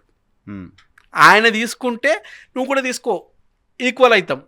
కానీ నేను తీసుకోకుండా నువ్వు ఒక్కడో తీసుకుంటా అంటే నా కామ్ దాంట్లో నా నేమ్ కంటే వీడికి పవర్ఫుల్ అవుతాడు. ఎవరిది వాడు ఓన్గా చెక్ చేసుకోవాలి అంతే. ఎగ్జాక్ట్లీ. ఎవరికి అడుపునే పోతుంది మీరు చెప్పినట్టు. ఎగ్జాక్ట్లీ. అట్లా చేసుకున్నారు కాబట్టి శోభన్ బాబు నంబర్ 1 అయిండు, అట్లా చేసుకున్నాడు కాబట్టి మురళీమోహన్ నంబర్ 1 అయిండు. అట్లా చేసుకుంటున్నారు. ఇప్పుడు ప్రభాస్ కూడా చూసుకోండి, హీరో ప్రభాస్ తీసుకున్నా, అల్లు అర్జున్ తీసుకున్నా, మహేష్ బాబు గారు తీసుకున్నా, జూనియర్ ఎన్టీఆర్ గారు తీసుకున్నా, వీళ్ళందరూ కూడా ఈరోజు సినిమా రెమ్యునరేషన్ తీసుకునే దానికంటే కూడా ఆ రెమ్యునరేషన్ వచ్చేదాన్ని డైరెక్ట్గా ఒక ప్రాపర్టీ ఎకరాల ప్రాపర్టీకి తీసుకోవడానికే ప్లాన్ చేసుకుంటున్నారు. భూమి మీద పెడుతున్నారు, భూమి మీదనే. ఇప్పుడు బండ్ల గణేష్ ఉన్నాడు, బండ్ల గణేష్ షాదనగర్లో ప్రకాష్ రాజ్కి ఇప్పించుండు, చాలా మంది అదే బండ్ల గణేష్ రవితేజకి ఇప్పించుండు. నీకు షాదనగర్ ప్రాంతంలో చాలా సినిమా స్టార్లకు ఖచ్చితంగా బండ్ల గణేష్ ఇప్పించుండు. మీరు సినిమా స్టార్లను కూడా బాగా చూడండి, బాగా రెమ్యునరేషన్ తీసుకున్న వాళ్ళు లేదా బాగా డబ్బులు సంపాదించిన వాళ్ళు ధనవంతులు గారు, సంపాదించిన దాన్ని రీఇన్వెస్ట్ చేసిన వాళ్ళు మాత్రమే ధనవంతులు అవుతారు. Proper investment. Exactly. For example మీరు మహానటి సావిత్రి గారిని తీసుకోండి, ఆమె ఫ్రెండే జమున గారిని తీసుకోండి. మహానటి సావిత్రి గారు హీరో కంటే ఎక్కువ రెమ్యునరేషన్ తీసుకుని ప్రాపర్ ప్లానింగ్ లేకపోవడం వల్ల ఉన్న డబ్బునంతా కోల్పోయి అప్పుల పాలై చనిపోతే ఆమె దహన సంస్కారాలు చేయడానికి కూడా చందాలు వేసుకొని చేయాల్సిన దీనస్థితి ఈనస్థితి వచ్చింది. అదే వాళ్ళ ఫ్రెండు పట్టుమని 10 సినిమాలు కూడా సరిగ్గా చేయని జమున గారు చనిపోయిన రోజు కూడా బంజారా హిల్స్ జూబ్లీ హిల్స్లో ఆమెకు అద్భుతమైన ఇల్లుంది, ప్రభుత్వ లాంఛనాలతో దహన సంస్కారాలు చేశారు. ఇక్కడ ప్లానింగ్ ఏంటి, ఫైనాన్షియల్ ప్లానింగ్ సరిగ్గా లేకపోతే. ఇప్పుడు కూడా చాలామంది సినిమా స్టార్లు అవకాశాలు ఉన్నప్పుడు ఒక తారాజు అలా వెలుగుతారు, అవకాశాలు లేనప్పుడు ఎట్లా, ఆల్రెడీ నువ్వు కారుకు అలవాటు పడి ఉంటావు, ఆల్రెడీ పబ్బుకు అలవాటు పడి ఉంటావు, ఆల్రెడీ మెయింటెనెన్స్కి అలవాటు పడి డాక్టర్ అట్లాగా మొత్తాన్ని కూడా నువ్వు 2 సినిమాలు లేకపోతే మళ్ళీ తిరిగి మెయింటైన్ చేయగలంటే ఎక్కడి నుంచి డబ్బులు వస్తాయి? అదే ప్లానింగ్ ఉంటే అవకాశాలు ఉన్నప్పుడు దాచుకున్నవి రీఇన్వెస్ట్మెంట్ చేస్తే దాని నుంచి ఇన్కమ్ టు ఇన్కమ్ జనరేట్ అయితే నీకు ఒక్క సినిమా లేకపోయినా కూడా మళ్ళీ అదే మెయింటెనెన్స్ చేయగలుగుతాం. కానీ ఇక్కడ ఇంతకుముందు మనం చెప్తున్నట్టుగా ఎవరో ఒకళ్ళు నమ్మి కొనుగోలు చేయడం అనేది ఎక్కువ ఉంటుంది రియల్ ఎస్టేట్లో. ఎగ్జాక్ట్లీ. ఇలాంటి వాళ్ళు ఎంత చెప్పినా ఏం చెప్పినా బిలీవ్ చేసేది పలానా నా ఫ్రెండ్ కొన్నాడు అక్కడ బాగుందంట కొనేద్దాం, లేదు పలానా మా వాళ్ళు ఎవరో కొన్నారు. అలా సినిమా యాక్టర్స్ కూడా క్యాంపెయిన్ చేయడం చూస్తున్నాం. చాలా పెద్ద పెద్ద వెంచర్స్కి సినిమా వాళ్ళు మహేష్ బాబు చేస్తున్నారు, రామ్ చరణ్ చేస్తున్నారు, ఇంకా చాలామంది సినిమా వాళ్ళు ఆ వెంచర్స్ని ప్రమోట్ చేస్తుంటారు. అవును, వాళ్ళని నమ్మి చాలా మంది కొంటుంటారు. ఎస్. సో వాళ్ళకేం సలహా ఇస్తారు? ఓకేనా? అది నేను ఒక్కటే చెప్తున్నా, కడుపు నొప్పి నీదైనప్పుడు టాబ్లెట్ నువ్వు మాత్రమే వేసుకోవాలి. ఈరోజు మహేష్ బాబు గారు చెప్పిండ్రానో, రామ్ చరణ్ చెప్పిండ్రానో, చిరంజీవి గారు చెప్పిండ్రానో, బాలకృష్ణ గారు చెప్పిండ్రానో, చనిపోయిన కె విశ్వనాథ్, అట్లాగే బాలసుబ్రహ్మణ్యం గారు, లేదా ఇప్పుడున్న చంద్రబోస్ గారు, వీళ్ళెవరో చెప్పిండ్రని చెప్పి మీరు ప్లాట్లు తీసుకోకండి. అవునా? ఖచ్చితంగా వీళ్ళు చెప్పిండ్రని మాత్రం మీరు ప్లాట్లు తీసుకోకండి.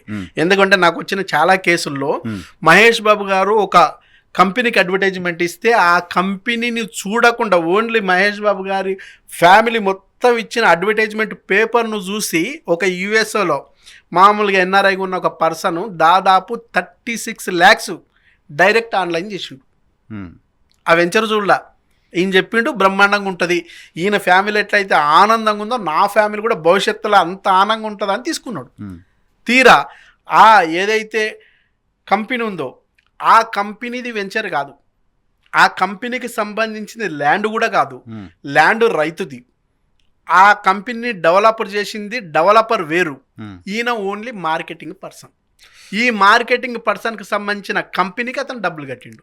సో ఈ పర్సన్ వెళ్ళి రిజిస్ట్రేషన్ చేయాలంటే డెవలపర్కి ఇవ్వాలి, డెవలపర్ వెళ్ళి ల్యాండ్ ఓనర్కి ఇవ్వాలి. సో ఈ 3 కమ్యూనికేషన్ గ్యాప్ ఉండడం వల్ల రిజిస్ట్రేషనే జరగాలి.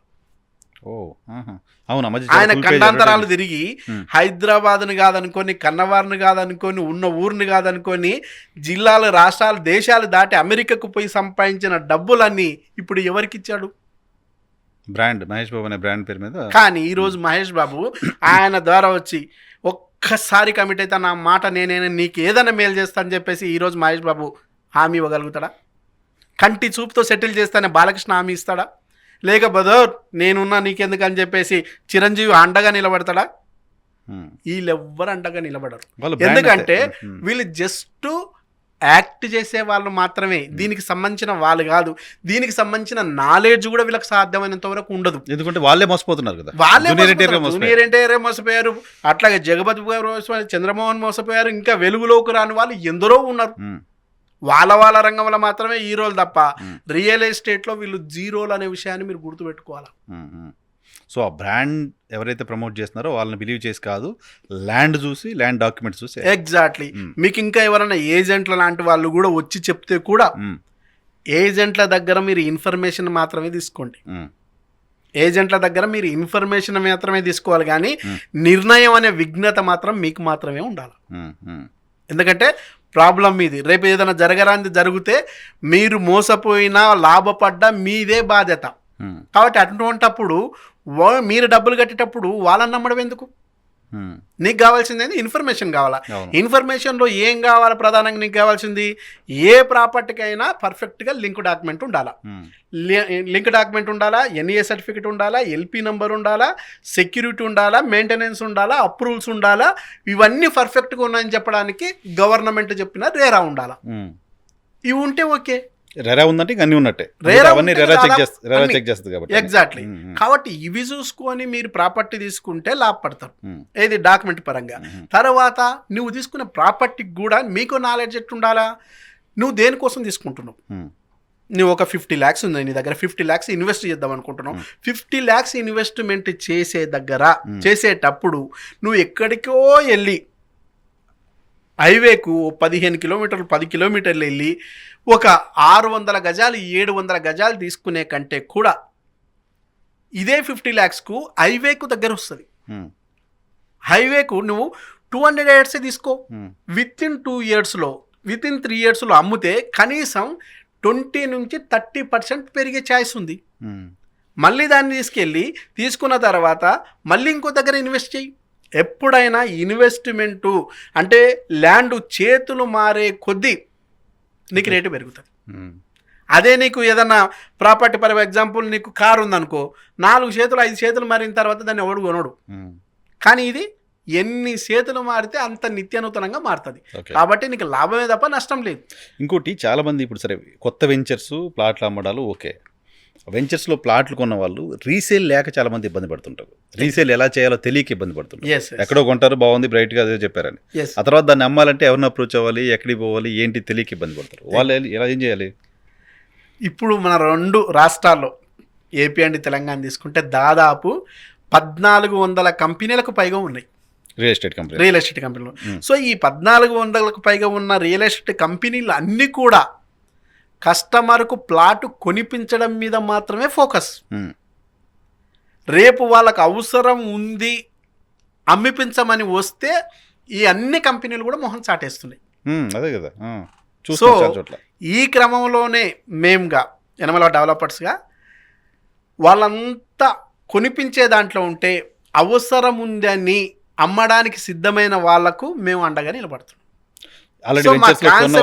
ఎగ్జాక్ట్లీ ఇంతకుముందు ఎక్కడైతే కంపెనీలో వివిధ కంపెనీలో కొని అమ్ముకోవడానికి ఇబ్బంది పడుతున్న వాళ్ళు ఎవరైతే ఉన్నారో మన అప్రోచ్ అయితే వాళ్లకు అమ్మించే పనిలో మనం ఉన్నాం.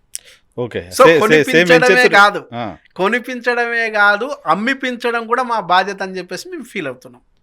ఓకే, ఆల్మోస్ట్ మీరు మళ్ళీ వెంచర్ వేసినట్టే. ఎగ్జాక్ట్లీ అంతే. వెంచర్ వేసినట్టే. ఓనర్స్ 100 మంది ఉంటారు. ఎగ్జాక్ట్లీ 100 ప్లాట్ 100 మంది ఉంటారు, వాళ్ళని మీరు అమ్మిస్తారు. అంతే. ఎలా అది? సో మనకు అప్రోచ్ కావడం ఎట్లాగో యనమల డెవలపర్స్ జస్ట్ గూగుల్లో సెర్చ్ చేసినా యూట్యూబ్లో సెర్చ్ చేసినా మన నంబర్ వస్తుంది. సో మీరు మాకు అప్రోచ్ కాండి. ఖచ్చితంగా మీ ప్రాపర్టీ ఏదైతే ఉందో ఆ ప్రాపర్టీకి తగినంతగా అక్కడ ఉన్న మార్కెట్ రేటు ప్రకారం ఎట్లుందో దానికి తగినట్లుగా మీకు రేట్ వస్తుంది. ఆ రేటు ప్రకారం మీరు అమ్ముకోవచ్చు. అది కూడా మళ్ళీ కొత్త వెంచర్ ఏదైతే ఉందో ఆ కొత్త వెంచర్లో ఉన్న రేట్ ఏదైతే ఉందో ఈ పాత వెంచర్కి రాదు. చాలా మంది ఏమనుకుంటారు అనుకుంటే పక్కన వెంచర్ వేసారు కదా, అక్కడ 15,000 పోతుంది కదా, మాకు ఒక 12,000 13,000 అని నిప్పి అంటారు. అక్కడ రాదు. ఎందుకు రాదంటే మీకు మెచ్యూరిటీ లెవెల్ అనేది రాలా. మెచ్యూరిటీ లెవెల్ అనేది ఏంటంటే ఇల్లు కట్టుకుంటారు చూడు జనాలు, ఇండ్లు కట్టుకునే మధ్యనైతే వాస్తవిక రేట్ వస్తుంది. ఇండ్లు కట్టుకోని దగ్గర ఆ రేటు రాదు. మరి కొత్త దాంట్లో ఎట్లా వస్తుంది అంటే కొత్తది ఏం చేస్తారు, మీరు తీసుకున్నప్పుడు ఎకరా పర్ ఎకర్ 15 lakhs అనుకుంటే ఇప్పుడు తీసుకునే ఎకరా 1.5 CR. సో ఈ 1.5 CR ఎకరా దాన్ని వాళ్ళు ఏం చేస్తారు 40% డెవలప్మెంట్కి ఇచ్చి 60%లో ప్లాట్లు చేసినప్పుడు ఈ 100%కి సంబంధించిన రేట్ అంతా కూడా ఈ 60% మీదనే వేస్తారు. దీనితో పాటు మార్కెటింగ్ చేసే పీపుల్ ఉంటారు కదా, ఆ మార్కెటింగ్ చేసే పీపుల్కి ఇచ్చే కమిషన్ కూడా దీంట్లోనే ఇన్క్లూడ్ అయి ఉంటుంది. సో వీళ్ళు ఇంకా గట్టిగా చెప్పాలంటే ఒక 5 సంవత్సరాలకు పెరగాల్సిన రేటును ఆయా కంపెనీలు అన్నీ కూడా ఈ 5 సంవత్సరాలకు ముందే పెంచి అమ్ముతాయి. అట్లా పెంచి అమ్మడం వల్ల దాని రేటు 15,000 ఉంటే మనది మాత్రం 6,000 7,000కే పోతుంది. సో మీరు కూడా గుర్తుపెట్టుకోవాల్సిందంటే 10 years బ్యాక్ మీరు 70,000కో 60,000కో 100 గజాల ప్లాట్ తీసుకున్నప్పుడు దాని మీద 10 times పెరిగిందా లేదా? ఆ 10 times పెరిగిన దాని మీద ఫోకస్ చేస్తే నీకు లాభం. అట్లా కాకుండా దీన్ని దృష్టిలో పెట్టుకుని ఉన్నాం అనుకో, దీంట్లో ఉన్న ఏదైతే అంగు ఆర్భాటాలు ఉంటావో దీంట్లో ఉండవు. కాబట్టి దీంతో పాటు దాన్ని పోల్చుకోవడానికి స్కోప్ లేదు. దీంతో పాటు దాన్ని పోల్చుకోవాలనుకుంటే ఇక్కడ అక్కడ ఇండ్లు వచ్చే దశ ఉంది చూడ, ఆ దశలో మీకు వాస్తవిక రేటు మొత్తం వస్తుంది. ఇది అర్థం చేసుకోవాలి. అట్లా చేసుకోగలిగితే మీకు లాభం. అట్లాగే కొనాలనుకుంటూ కూడా కొత్త దాంట్లో కొనే కంటే కూడా రీసేల్ ప్లాట్ కొనడం చాలా చాలా ఉత్తమం. ఓకే, తక్కువ రేటుకి వస్తుంది. తక్కువ రేటుకి వస్తుంది. ఇప్పుడు మనం అనుకున్నట్టు ప్రపంచంలో ఏ వస్తువు తీసుకున్నా సెకండ్ హ్యాండ్ అవుతుంది, కానీ భూమి సెకండ్ హ్యాండ్ కాదు. సో సెకండ్ హ్యాండ్ కానీ భూమి మీద ఆడ నీకు 15,000 వచ్చినప్పుడు పర్ స్క్వేర్ యార్డు, ఈడ 6,000కు వచ్చినప్పుడు ఈడ తీసుకోవడం ఉత్తమం కదా. లొకేషన్ అదే కదా, లొకేషన్ సేమ్ లొకేషన్ పక్క పక్కనే ఉంటుంది. ఇంకా కొన్నిసార్లు కొన్ని వెంచర్లు అయితే వాళ్ళు 11,000కి అమ్ముతుంటారు, రీసేల్ అది 8,000కి వస్తుంది. ఎందుకంటే ఇది 10 years బ్యాక్ నుంచి వెంచర్ రన్ అవుతుంది.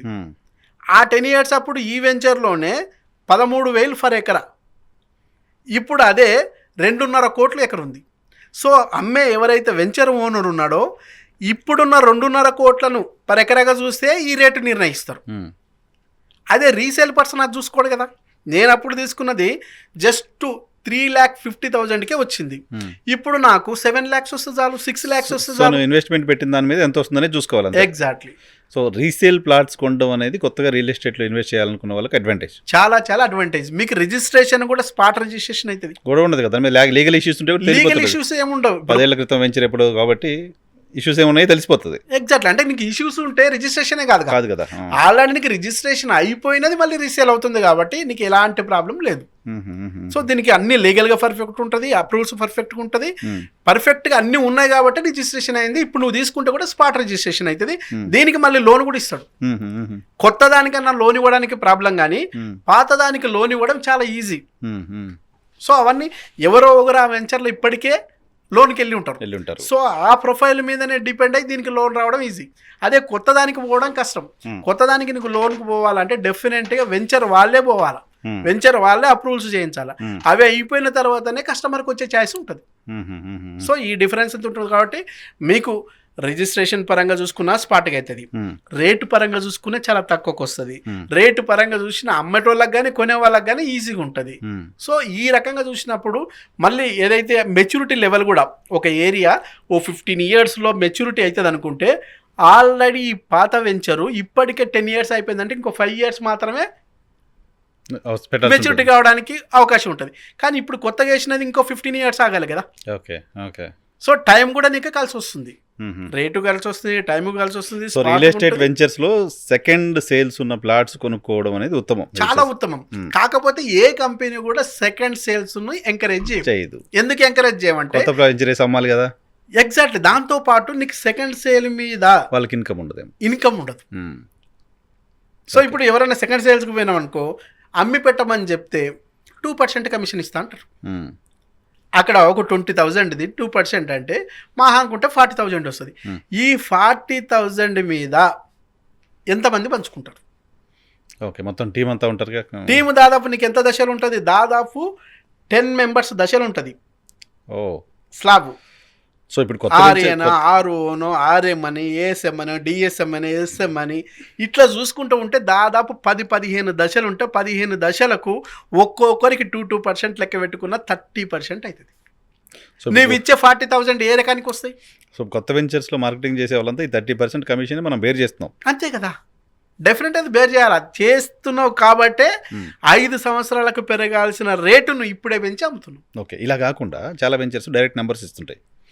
సో అంటే ఆ బ్రోకర్స్, ఏజెంట్స్ ఎవరు సంబంధం లేకుండా డైరెక్ట్గా రియల్ ఎస్టేట్ వెంచర్ ఎవరైతే వేస్తారో వాళ్ళ నెంబర్స్ ఇస్తుంటాయి.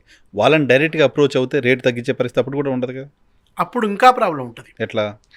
నీకు అమ్మిచ్చే పర్సన్ ఎవరైతే ఉన్నారో, ఇప్పుడు ఈరోజు మహేష్ బాబు చెప్పినా, జూనియర్ ఎన్టీఆర్ చెప్పినా, పవన్ కళ్యాణ్ చెప్పినా, లేదా రామ్ చరణ్ చెప్పినా, చిరంజీవి చెప్పినా, ఎవరు చెప్పినా కూడా ప్లాట్ తీసుకుంటే బాగుపడతారు, ప్లాట్ తీసుకుంటే డెవలప్ అవుతారు, ప్లాట్ తీసుకుంటే బాగుంటుంది అని చెప్పినా కస్టమర్ అనే పర్సన్ ఎందుకని చెప్పేసి ఆయా కంపెనీలకు డైరెక్ట్గా వెళ్ళడు. ఆయనకు కూడా తెలుసు రేపు జరగరాంది జరిగితే వీళ్ళు ఎవ్వరు వచ్చి నాకు తోడుగా నిలబడరు. ఎవరన్నా వచ్చి తోడుగా నిలబడతారు అనుకుంటే నా ఇంటి పక్కన ఏజెంట్ ఉన్నాడు చూడు, ఆయన నిలబడతాడు.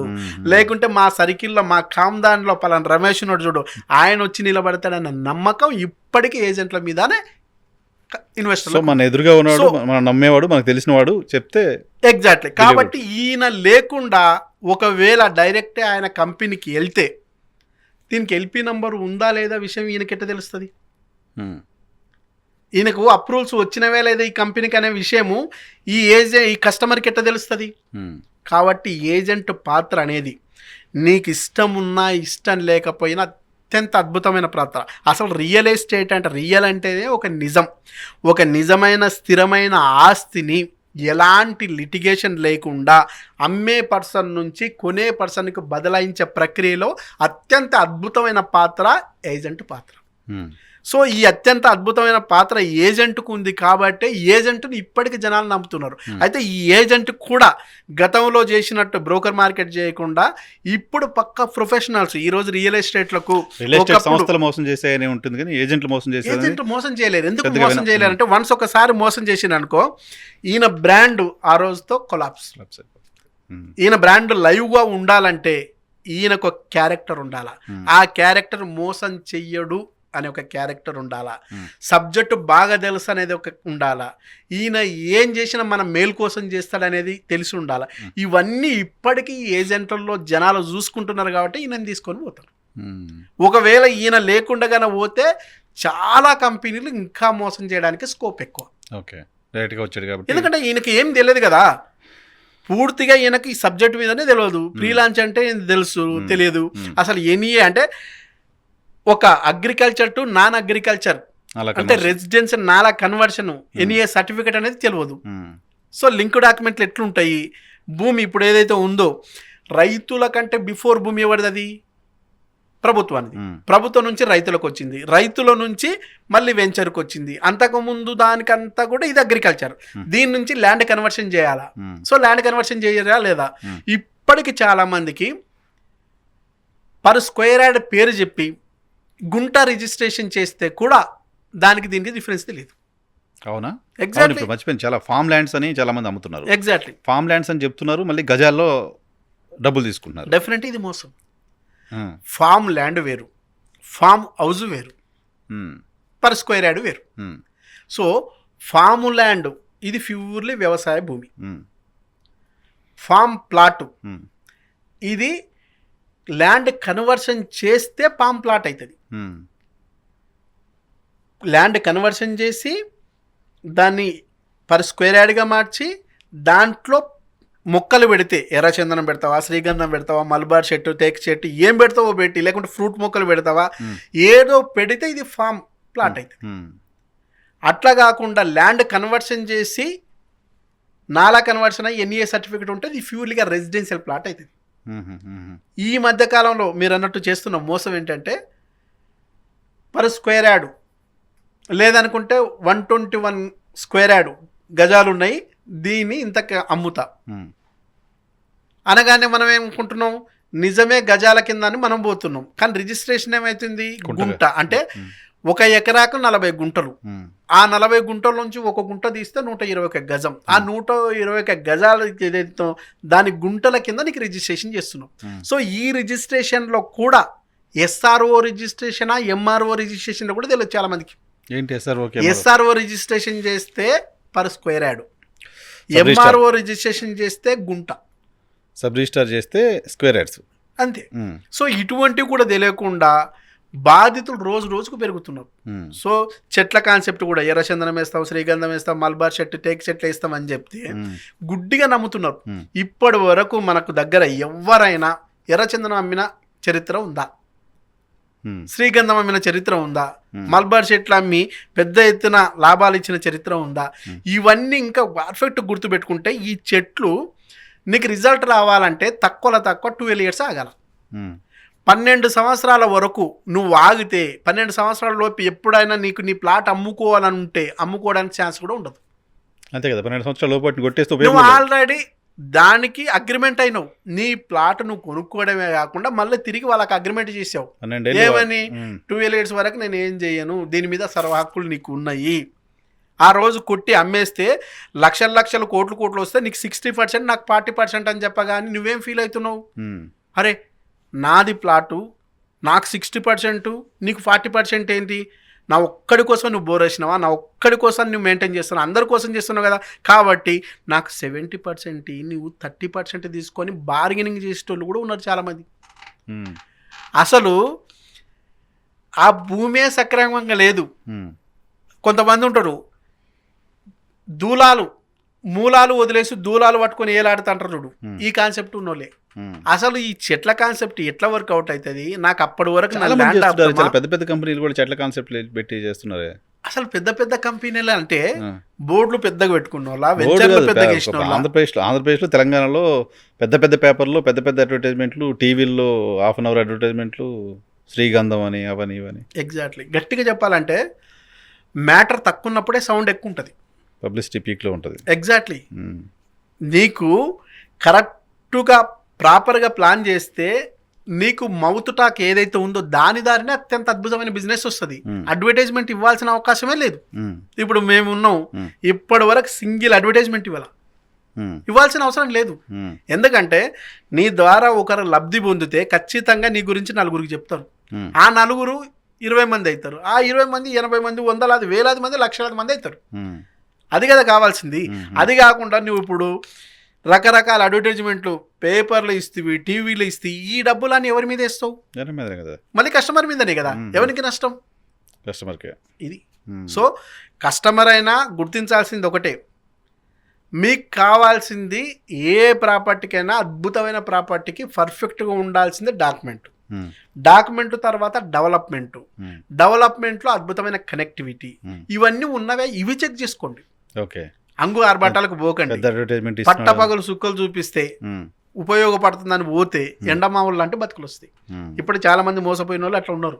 అట్లా మోసపోకుండా ఉండాలంటే ప్రాపర్గా మీరు డెఫినెట్గా గైడెన్స్ తీసుకోండి. అరే 10 రూపాయల పెన్నుకు కూడా మీరు అబ్జర్వ్ చేయండి. 10 రూపీస్ పెన్నుకు కూడా ఇది నా షర్టుకు మ్యాచ్ అవుతుందా లేదా, లేకపోతే ఇది అసలు పడుతుందా లేదా అని క్రాస్ చెక్ చేసుకోవడానికి సిగ్నేచర్ పెట్టి తీసుకుంటున్నావు 10 రూపీస్ దానికి. మరి అలాంటప్పుడు లక్షలు, 20 లక్షలు, 30 లక్షలు, 50 కోటి రూపాయలు పెట్టేటప్పుడు అసలు నేను తీసుకుంటున్న ప్రాపర్టీ నిజంగా మంచి ప్రాపర్టీనా కాదా, బాగా డెవలప్ అవుతుందా కాదా, అయితే ఏ బేస్ మీద డెవలప్ అవుతుంది, ఏ ఏరియా మీద అవుతుంది, ఏ రేటు మీద తీసుకుంటే బెటరు, ఇవన్నీ చెక్ చేసుకోవాలి కదా. ఇట్లా చెక్ చేసుకోకుండా మీరు అన్నట్టు చాలా గుడ్డిగా తీసుకునే వాళ్ళు కూడా ఉంటారు. అట్లా తీసుకుంటే మోసపోతారు. అట్లా మోసపోవద్దు అనేదే నా ఇంటెన్షన్. రైట్. ఫ్లాట్లు కొనాలనుకున్న వాళ్ళకి ఇప్పటివరకు మీరు చెప్పిన సలహాలు. రియల్ ఎస్టేట్ని సెకండ్ ఇన్కమ్గా పెట్టుకుందామని అనుకునే వాళ్ళకి, హైదరాబాద్లో 2-3 ఇన్కమ్స్ లేకపోతే ఫ్యామిలీ సస్టైన్, ఇద్దరు భార్యాభర్త ఉద్యోగాలు చేయాలి, లేకపోతే ఇంకేదో సెకండ్ ఇన్కమ్ ఎక్స్పెక్ట్ చేస్తూ ఉంటారు. ఎగ్జాక్ట్లీ. మీరు ఇంతకుముందు చెప్పినట్టుగా మహేష్ బాబు కూడా సెకండ్ ఇన్కమ్ రియల్ ఎస్టేట్ అడ్వర్టైజ్మెంట్లో ఇంకేదో అడ్వర్టైజ్మెంట్ చేస్తున్నాడు. సో సెకండ్ ఇన్కమ్ కోసం రియల్ ఎస్టేట్ని ఎలా యూటిలైజ్ చేసుకోవచ్చు? డెఫినెట్గా మీరు అంటే ఒక మహేష్ బాబు, అమితాబ్ బచ్చన్, లేదనుకుంటే సచిన్ టెండూల్కర్, సానియా మిర్జా, వీళ్ళనే కాకుండా తెర వెనక ఎక్కువ ఉండి, వీళ్ళు తెర ముందు ఉన్నారు, తెర వెనుక ఎక్కువ ఉన్న ధీరుభాయ్ అంబానీకి సంబంధించిన ఫ్యామిలీని చూడండి, లేదా ముఖేష్ అంబానీ, లేదనుకుంటే ఆదానీలు, లేదనుకుంటే ప్రేమ్జీ, ఇలాంటివి ఎవరినైనా తీసుకోండి, రతన్ టాటా సహా. వీళ్ళు ఓన్లీ ఒక ఇన్కమ్ మీద డిపెండ్ అయి ఉండరు, మల్టిపుల్ ఇన్కమ్ మీద డిపెండ్ అయి ఉంటారు. కాబట్టి వాళ్ళు పని చేయకుండా ప్రశాంతంగా పడుకున్న టైంలో కూడా వాళ్ళకి ఇన్కమ్ వస్తుంది. ఇంకా గట్టిగా చెప్పాలంటే బాగా పని చేస్తే మనం సక్సెస్ అవుతామా కామా? అవుతాం కదా. 100% కామా. బాగా పని చేస్తే పాలమూరు లేబర్ అవుతాం, బాగా పని చేయిస్తే గుజరాతీ ఓనర్ అవుతాం. పని చేయించాలి. ఎగ్జాక్ట్. ఎప్పుడైనా గుర్తుపెట్టుకోవాల్సింది చేయడం కాదు, చేయించే స్కిల్స్ ఉండాలి, మేనేజ్మెంట్ స్కిల్స్ ఉండాలి. ప్రైమరీ దశలో మాత్రమే సబ్జెక్ట్ నేర్చుకోవడానికి అహోరాత్రులు కష్టపడు. ఆల్రెడీ సబ్జెక్ట్ మీద గ్రిప్ వచ్చింది, సబ్జెక్ట్ మీద గ్రిప్ వచ్చిన తర్వాత కూడా లేబర్ లాగా పనిచేయద్దు, లీడర్ లాగా పనిచేయించాలి. అట్లా చేయించినప్పుడు మాత్రమే నీ ఇన్కమ్ డబుల్ త్రిబుల్ అయ్యి నువ్వు పడుకున్న దశలో కూడా ఇన్కమ్ వస్తుంది. సో ఇప్పుడు చాలామంది మనోళ్ళు ఏం చేస్తారంటే, ఎస్పెషల్ మన తెలుగు పీపుల్, అండ్లబోన హైదరాబాద్ వాళ్ళు ఫుల్ బిజీ, అసలు మామూలుగా బిజీ ఉండదు, ఒరిజినల్గా అసలు వాళ్ళకి బిజీ ఉండదు, కానీ బిజీ ఉన్నట్టు నటిస్తారు. నిజంగా బిజీ అంటే క్షణం తీరిక లేకపోయినా మళ్ళీ సినిమాల్లో పనిచేస్తూ తిరిగి మళ్ళీ అడ్వర్టైజ్మెంట్ చేస్తున్న మహేష్ బాబు బిజీ, లేదా సచిన్ టెండూల్కర్ బిజీ. జస్ట్ ₹1 నవరత్న టైల్ కోసం కూడా అడ్వర్టైజ్మెంట్ ఇస్తున్న అమితాబ్ బచ్చన్ బిజీ. సో వాళ్ళకంటే మనం బిజీయా? ఒకవేళ వాళ్ళకంటే మనం బిజీ అయితే మన అకౌంట్ ఉంటుంది కదా, ఆ అకౌంట్ ఎట్లుండాలా? మరి మైనస్లో ఎట్లుంది? కాబట్టి మనం ఏంటంటే ఇప్పటికిప్పుడు మనం ఏం బిజీ లేదని మన అంతరాత్మక తెలుసు, అయినా ఎవరన్నా అడిగితే బిజీ అని చెప్తాం. ఎందుకని? నేను బిజీగా లేదని తెలిస్తే నన్ను బెకారిగాడు అనుకుంటారు, కాబట్టి బిజీగా ఉండాలని చెప్పుకుంటారు, బిజీగా ఉండడానికి యాక్షన్ చేస్తుంటారు. అట్లా ఎంతకాలం అని యాక్షన్ చేస్తావు? మోసం చేసుకోవడమే కదా. ఇప్పుడు 22 సంవత్సరాలు 23 సంవత్సరాల అల్లారు ముద్దుగా పెరిగిన ఒక పాప తన తండ్రి వీడే నీ భర్త అని చెప్పగానే వితిన్ 2 సెకండ్ కూడా ఆలోచించకుండా వాటి చేయి పట్టుకొని వస్తుంది. ఆ వైఫ్కు నువ్వు ఇస్తున్న గిఫ్ట్ ఏంటి? నా కొడుకంటే ఇట్లా ఉండాలి, అద్భుతంగా బతకాలా, చెప్పుకోవాలా, మహారాజులాగా ఉండాలనుకుంటున్న నీ తల్లిదండ్రులకి ఇస్తున్న గిఫ్ట్ ఏంటి? నా తండ్రి హీరో అని చెప్పుకుంటున్న నీ కూతురుకి ఆమె భవిష్యత్తు కోసం నువ్వు చేసినది ఏంటి? లేకపోతే నీ కొడుకు బొమ్మగా ఒక డాక్టర్ కావాలి, మంచిగా చదువుకోవాలనుకున్నప్పుడు చిన్నప్పుడు నీ టార్గెట్ ఏంటంటే వాడు చెప్తున్నాడు. అదే 10 ఇయర్స్ 15 ఇయర్స్ 20 ఇయర్స్ వచ్చిన తర్వాత నీ టార్గెట్ ఏంటంటే మళ్ళీ నేను డాక్టరే కావాలని ఒక కొడుకు కానీ ఒక కూతురు కానీ ఎందుకు చెప్పట్లేదు? నీ ఆర్థిక పరిస్థితి, నీ అసమర్థత, నీ తెలివి తక్కువతనం, నీ చేతగానితనం చూసి వాళ్ళ టార్గెట్స్ కూడా మార్చుకుంటున్నారు. మరి నువ్వు ఎట్లా బిజీ? నిజంగా నీకు ప్రేమ ఉంటే ఎట్లా ప్రేమించాలి? నీకు నిజంగా ప్రేమ ఉంటే కూతుర్ని ఎట్లా ప్రేమించాలా? నీకు నిజంగా ప్రేమ ఉంటే తల్లిదండ్రులు ఎట్లా ప్రేమించాలా? నీకు నిజంగా ప్రేమ ఉంటే నీ కామ్దాన్లో నువ్వు ఎందుకు నంబర్ 1 కాలేకపోతున్నావు? 100% నీ చేతగాంతనం, నీ అసమర్థత, నీ బలహీనత దాన్ని కప్పిపుచ్చుకోవడానికి బిజీ అని చెప్తున్నావు. బిజీ నువ్వు కాదు. ఒకవేళ నువ్వు బిజీ అయితే నీ అకౌంట్ చెప్పాలా.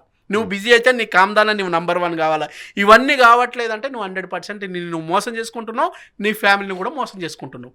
సో ఈరోజు ప్రపంచంలో ఎవరికైనా 24 అవర్స్ మాత్రమే టైం. మీ తాతకైనా, మా తాతకైనా, నాకైనా, నీకైనా, ఎవరికైనా 24 అవర్స్ మాత్రమే టైం. ఈవెన్ బ్రెయిన్ కూడా సేమ్. అయినప్పటికీ ఒకటి గంజికి లేక బతుకుతుంటే ఒకడు బెంజిలో తిరుగుతూ ఎంజాయ్ చేస్తున్నాడు. మరి గంజి బతుకు నీకెందుకు, బెంజి బతుకు అతనికి ఎందుకు? అవకాశాలు లేక కాదు, అవకాశాలు ఉన్నాయి. కానీ అవకాశాన్ని అందిపుచ్చుకునే తెలివి, దిమాకి, తరికనికి లేదు కాబట్టి ఇట్లా ఉంటున్నావు. ఇక నుంచైనా దాన్ని వదిలిపెట్టు. నీకు కావాల్సిన అవకాశాలు హైదరాబాదులో చాలా చాలా చాలా ఉన్నాయి. అందిపుచ్చుకోవడానికి అవకాశాలను క్రియేట్ చేసుకో. అవకాశాలు లేక కాదు, అవకాశాలను ఇంకా క్రియేట్ చేసుకుంటే అత్యంత అద్భుతంగా బతుకోవచ్చు. ఎట్లా రియల్ ఎస్టేట్లో ఎలా క్రియేట్? డెఫినెట్గా నీకు ఇంకా రియల్ ఎస్టేట్ చాలా easy. Real estate second income చూడాలనుకున్న వాళ్ళకు ఏంటి మీరు ఇచ్చే సలహా ఏంటి? ఒకటే, మీకు ఉన్న ఏదైతే మనం అనుకుంటున్నా 24 అవర్స్ టైం ఉంది కదా, ఈ 24 అవర్స్లో 10 అవర్స్ డ్యూటీకి ఎట్టుకో. 1 అవర్ పోయడానికి, 1 అవర్ రావడానికి, 8 అవర్స్ డ్యూటీ చేయడానికి. ఇంకా టైం ఉంది కదా, పడుకో. 8 అవర్స్ పడుకున్నా కూడా ఇంకా నీకు టైం మిగులుతుంది కదా. ఈ మిగిలిన టైంలో ఛాయ్ హోటల్లో పోయో, లేకపోతే పేపర్ ముందేసుకోనో, లేకపోతే ఫ్రెండ్స్తోనో, ఏ కేసీఆర్ పాలన బాలరేదురా బాయ్, లేకుంటే రేవంత్ రెడ్డి వేస్ట్ బాయ్, లేదనుకుంటే మనం ఏం ఆడిర్రా బాయ్ క్రికెట్ అనో, లేకుంటే ఇంకా పక్కలోళ్ళను విమర్శిస్తూ నెగిటివ్గా మాట్లాడకుండా, నువ్వు ఏదైతే నీ ఫ్యామిలీని ప్రేమిస్తున్నావో, నీ ఫ్యామిలీ మీద నీకు ప్రేమ ఉంటే ఖచ్చితంగా 2 అవర్స్ నాకు, ఓన్లీ 2 అవర్సే. మిగిలిపోయిన 2 అవర్స్ ఏదైతే ఉందో ఆ మిగిలిపోయిన 2 అవర్స్ అయ్యి ఇంకా అప్పటికి మిగిలిన టైంలో నువ్వు వాట్సాప్ చూసుకో, ఫేస్బుక్ చూసుకో. ఇవన్నీ చూసిన తర్వాత కూడా నీకు ఇంకా 2 అవర్స్ మిగులుతుంది. ఆ 2 అవర్స్ నాకు ఇవ్వు. ఖచ్చితంగా ఈరోజు మనం అగ్రిమెంట్ చేసుకుందాం. వితిన్ 6 మంత్స్లో 2 అవర్స్ నాతో పర్ఫెక్ట్గా జర్నీ చేస్తే కంపల్సరీ నీకు 10 lakhs వచ్చేటట్టు నేను ప్లాన్ చేస్తాను. ఇప్పటి వరకు నేను అట్లా ప్లాన్ చేసి 300 మందికి పైగా చాలామందిని సక్సెస్ చేసిన, 1,00,000 నుంచి 1,00,00,000 రూపాయలకు పైగా తీసుకున్న వాళ్ళు నా దగ్గర ఉన్నారు. గడప దాటకుండా, ఇంటి గడప కూడా దాటకుండా లేడీస్ కూడా బిజినెస్ చేస్తున్న డాక్టర్స్ ఉన్నారు, అట్లాగే టీచర్స్ ఉన్నారు, అట్లాగే సెల్ఫ్ ఎంప్లాయీస్ ఉన్నారు, అట్లాగే గృహిణులు కూడా చాలామంది ఉన్నారు. అంతేందుకు, మొన్న రిటైర్ అయ్యి ఇక హరే రామ హరే కృష్ణ అనుకుంటూ జీవితాన్ని గడుపుదాం అనుకుంటున్న రిటైర్ పీపుల్ ఎవరైతే ఉన్నారో, ఆర్టీసీ మామూలుగా బ్యాంక్ ఆర్టీసీకి సంబంధించిన ఒక డిపోలో మేనేజర్ చేసి రిటైర్ అయిన సత్యనారాయణ పేరు, ఆయన కూడా మళ్ళీ సెకండ్ ఇన్కమ్ చేద్దామని చెప్పేసి మన దగ్గరికి వస్తే ఖచ్చితంగా వాళ్ళు వచ్చింది 3 months బ్యాక్ మన దగ్గరికి వచ్చారు. 3 monthsలో వాళ్ళు దాదాపు 2 లక్షల వరకు కమిషన్ తీసుకున్నారు. వాళ్ళకున్న సర్కిల్ ఏంటి, జస్ట్ మంచిగా మాట్లాడడం. వీళ్ళకున్న ఏజ్ ఏంటి, వీళ్ళు సాధ్యమైనంత వరకు మనకున్న నెగిటివ్ పీపుల్ ఏంటంటే మనకున్న బలహీనత మీద మనం ఫోకస్ చేస్తాం. కానీ బలవంతుడు ఎప్పుడైనా ఆయనకున్న పాజిటివిటీ మీద ఫోకస్ చేయాలి. ఈరోజు నీకు ఉజిసిక్ అని చెప్పేసి హాస్టల్కి సంబంధించిన ఎవరైతే ఉన్నారో ఆయనకు 2 కాళ్ళు లేవు, 2 చేతులు కూడా లేవు. ఎవరో ఒకరు ఇట్లా సపోర్ట్ చేస్తే తప్ప కదలలేని పరిస్థితిలో ఉన్నాడు. ఇదే పరిస్థితి మనకుంటే ఏదో గుడిమెట్ల దగ్గర మనం ఉంటాం. కానీ ఆయన అట్లా కాకుండా ఆయనకున్న ఏదైతే బలహీనత అనుకుంటున్నామో దాన్నే బలంగా మార్చుకున్నాడు. ఆర్టిఫిషియల్ లెగ్స్ పెట్టుకున్నాడు, ఆర్టిఫిషియల్ హ్యాండ్స్ పెట్టుకున్నాడు. దీన్నే ఆయన రూపునే, ఆయన చూసే ఏదైతే ఆహార్యం ఉంటుందో దాన్నే ఒక అడ్వాంటేజ్గా తీసుకొని అద్భుతమైన స్పీకర్గా మారిండో ఈ రోజు వరల్డ్లో నంబర్ 1 మోటివేటర్. ఆయనకున్న బలహీనత మీదనే ఫోకస్ చేస్తే ఇంట్లోనే ఉండేటోడు. ఈరోజు చాలామంది మీకు జబర్దస్త్ లాగా ఎక్స్ట్రా జబర్దస్త్ కొన్ని చూసుకుంటే కూడా లేడీ క్యారెక్టర్ వేస్తుంటారు, జంటే కానీ లేడీ క్యారెక్టర్ వేస్తారు. అదే మన ఇంట్లో మన తమ్ముడో మన చెల్లో మనకు ఎవరైనా ఉంటే మనం ఏం చేస్తాం, ఇదేదో డిఫాల్ట్ అని చెప్పేసి దూరం పెడతాం. కానీ దాన్ని డిఫాల్ట్కి కాకుండా దాన్నే వాళ్ళు ఒక ఏ గ్రేడ్గా వాయించుకొని ఖచ్చితంగా ఈరోజు ఒక ఉపాధి మార్గంగా తీసుకున్నారు. లేదనుకుంటే అదే దాంట్లో ఒక చిన్న నరేషన్ ఉంటాడు, ఏజ్ పెద్దది కానీ సైజు చిన్నది, ఆ డిఫెక్ట్ను కూడా వాడు ఎఫెక్ట్గా ఫీల్ కాకుండా అడ్వాంటేజ్గా తీసుకొని ఈరోజు ముందుకెళ్తున్నారు. మీకు కేఎఫ్సి అధినేతను తీసుకుంటే కూడా ఆయనకు బుద్ధిమాంద్యం ఉంది. సో అన్ని రకాలుగా ఆయన ఓడిపోయిండు. సో చదువులో ఓడిపోయిండు, తర్వాత కంపెనీలో పెడితే బిజినెస్ పర్ఫెక్ట్గా ఉద్యోగం చేయలేక అక్కడ ఓడిపోయిండు, తర్వాత పెళ్లి చేస్తే పిల్లని దగ్గర వ్యవహరించాల్సిన తీరు సరిగ్గా లేకపోతే ఆమె విడాకులు ఇచ్చింది, అక్కడ నుంచి కూతురు పుడితే ఆ కూతురును పట్టుకునే విధానం కూడా సరిగ్గా రాకపోతే గొంతు పిసుకుతున్నాడు అనుకొని జైల్లో వేస్తే జైల్లో ఉండి అతను ఇక నా జీవితం వేస్ట్ అని ఉరి వేసుకుంటే, ఉరి వేసుకున్న టైంలో కూడా ఒక మనిషి సైజుకు ఏ చెట్టు ఏ కొమ్మ అయితే సెట్ అవుతుందని తెలియక మామూలు దానికి వేసుకుంటే అది ఇరిగి పడితే దాంట్లో కూడా ఫెయిల్ అయినా అని ఆయన బాధపడలే. నేను ఇప్పటికి చావట్లేదంటే ఈ సొసైటీకి నేను ఏదో చేయాల్సి ఉంది, కాబట్టి ఈ సొసైటీ నా నుంచి ఏదో కోరుకుంటుంది, కాబట్టి ఈ సొసైటీకి నేనేందో చూపించాలనుకున్నాడు. ఈరోజు వరల్డ్లో ఉన్న దాదాపు 220కి సంబంధించిన దేశాల్లో ఈరోజు కేఎఫ్సి అవుట్లెట్స్ ఉన్నాయి. 70 yearsలో స్టార్ట్ చేసినట్టు. ఎస్, ఆయన కూడా కాటికి కాళ్ళు చాపే ఏజ్లో, మీరు అన్నట్టు ఆయన ఎంగేజ్లో కాదు, జీవితం అంతా అయిపోయిందని కాటికి కాళ్ళు చాపే ఏజ్లో చేసి ఈరోజు ఎంతోమందికి యువతకు ఆదర్శంగా ఉన్నాడు. సో మనం ఎప్పుడైనా చూడాల్సింది మన ఏదైతే మానవ నిర్మాణం ఉందో. ఈ 2 hours ఏం చేస్తారు మీరు? ఎట్లా అప్రోచ్ అయ్యాలి? ఎట్లా వాళ్ళు డిఫరెంట్గా మీరెవ్వరు కూడా ఈ 2 hours మా దగ్గర వచ్చి ఫిజికల్గా ఏం పని చేయాల్సిన అవసరం లేదు. మీ దగ్గరే ఉండండి, మీరు ఎట్లా ఎవరితో మాట్లాడాలో మేము నేర్పిస్తాం. సో ఆ లీడ్ ఎట్లా జనరేట్ కావాలో అది కూడా మంచి మాట ఉట్టి అంటారు, సలహాలకు కూడా డబ్బులు ఇస్తాం మేము. మీరు ఎట్లాగో మాట్లాడకుండా ఉండలేరు. ఇండియన్ సైకాలజీ ఏంటంటే మాట్లాడకుండా ఉండలేము. మాటల పోటీలు పెట్టిందంటే ఒలింపిక్స్లో ఇండియా యునానిమస్గా గెలుస్తుంది. మేము కూడా ఏమంటున్నాం, మీరు ఎట్లాగో మాట్లాడతారు కాబట్టి మాట్లాడండి. ఆ మాట కూడా ఒక క్రమ పద్ధతిలో నీ ఫ్యామిలీకి పనికొచ్చేటట్టు అట్లా మాట్లాడాలి. అవి కూడా ఢిల్లీ రాజకీయమైన నువ్వే మాట్లాడి, గల్లీ రాజకీయమైన నువ్వే మాట్లాడి, క్రికెట్ నువ్వే మాట్లాడి, సినిమా నువ్వే మాట్లాడి, ఏవి నీకు పనికి రాని రంగాలకు సంబంధించిన మాటలు వద్దు. మాటలు కూడా డబ్బులు వస్తాయి. ఆ మాట ఎట్లా మాట్లాడాలో ఏం మాట్లాడాలో మేము మీకు ట్రైన్ చేస్తాం. అది కూడా వితౌట్ సింగిల్ ఎన్పి తీసుకోకుండా. ఎందుకంటే మేము కూడా వచ్చింది నిరుద్యోగం నుంచి వచ్చాం. ఖాళీ నడకన కట్టు బట్టలు పట్టుకొని హైదరాబాద్కు బతకడానికి వచ్చిన మేము ఈరోజు వందలాది మందికి వేలాది మందికి ఉపాధిని ఇచ్చి నిలబెట్టిన చరిత్ర ఉంది. కాబట్టి మూలాలు మర్చిపోం. ఖచ్చితంగా మూలాలు మర్చిపోకుండా మీకు కూడా ఖచ్చితంగా హెల్ప్ చేస్తాం. ఆ హెల్ప్ చేసే క్రమంలో కూడా ఖచ్చితంగా నీ దగ్గర సింగిల్ ఎన్పి కూడా తీసుకోను. అట్లా అని చెప్పేసి నీకు దారి చూపిస్తాను నేను అడుకోట్లా. ఖచ్చితంగా నీకు కడుపు నొప్పి ఉంటే నేను డాక్టర్ పాత్ర పోషించడానికి రెడీ. నీకు దారి చూపించమని అడిగితే దారి చూపించడానికి నేను రెడీ. ఖచ్చితంగా నువ్వు ప్లాన్ చేసుకో. డెఫినెట్గా నీ జాబుకు చేస్తున్న జాబుకు ఎలాంటి ఇబ్బంది లేకుండా నీకు సెకండ్ ఇన్కమ్ వచ్చేటట్టు చేస్తా. ఆ సెకండ్ ఇన్కమ్ కూడా మనం ఈరోజు అగ్రిమెంట్ రాసుకుందామన్నా నేను రెడీ. ఆ సెకండ్ ఇన్కమ్ కూడా గ్యారంటీ ఖచ్చితంగా విత్-ఇన్ 1 yearలో నువ్వు చేస్తున్న జాబు కంటే ఎక్కువ రాకపోతే నన్ను అడుగు. నువ్వు చేస్తున్న జాబ్ ఏదైతే యాక్టివ్ ఇన్కమ్ ఉందో ఆ యాక్టివ్ ఇన్కమ్ కంటే కూడా ఎక్కువగా వచ్చేటట్టు నేను డిజైన్ చేస్తా.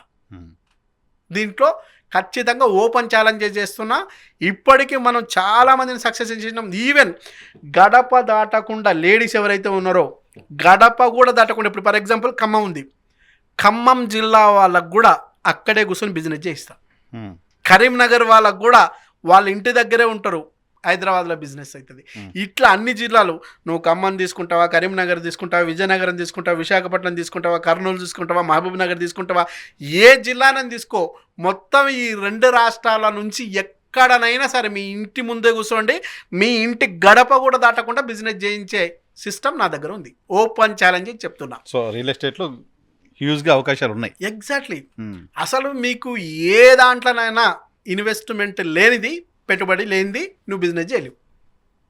కిరాణా షాప్ పెట్టాలన్నా ఖచ్చితంగా ఇన్వెస్ట్మెంట్ ఏమీ లేకుండా చేసేది ఇది ఒకటే, ఏమీ లేకుండా అది కూడా మంచి మాట చెప్తూ, నోటి మాటలతోటే. అంతే, నోటి మాట అది కూడా మంచి మాట, కైండ్ నలుగురికి ఉపయోగపడే మాట, కైండ్ ఆఫ్ సర్వీస్ అది కూడా. అంతే.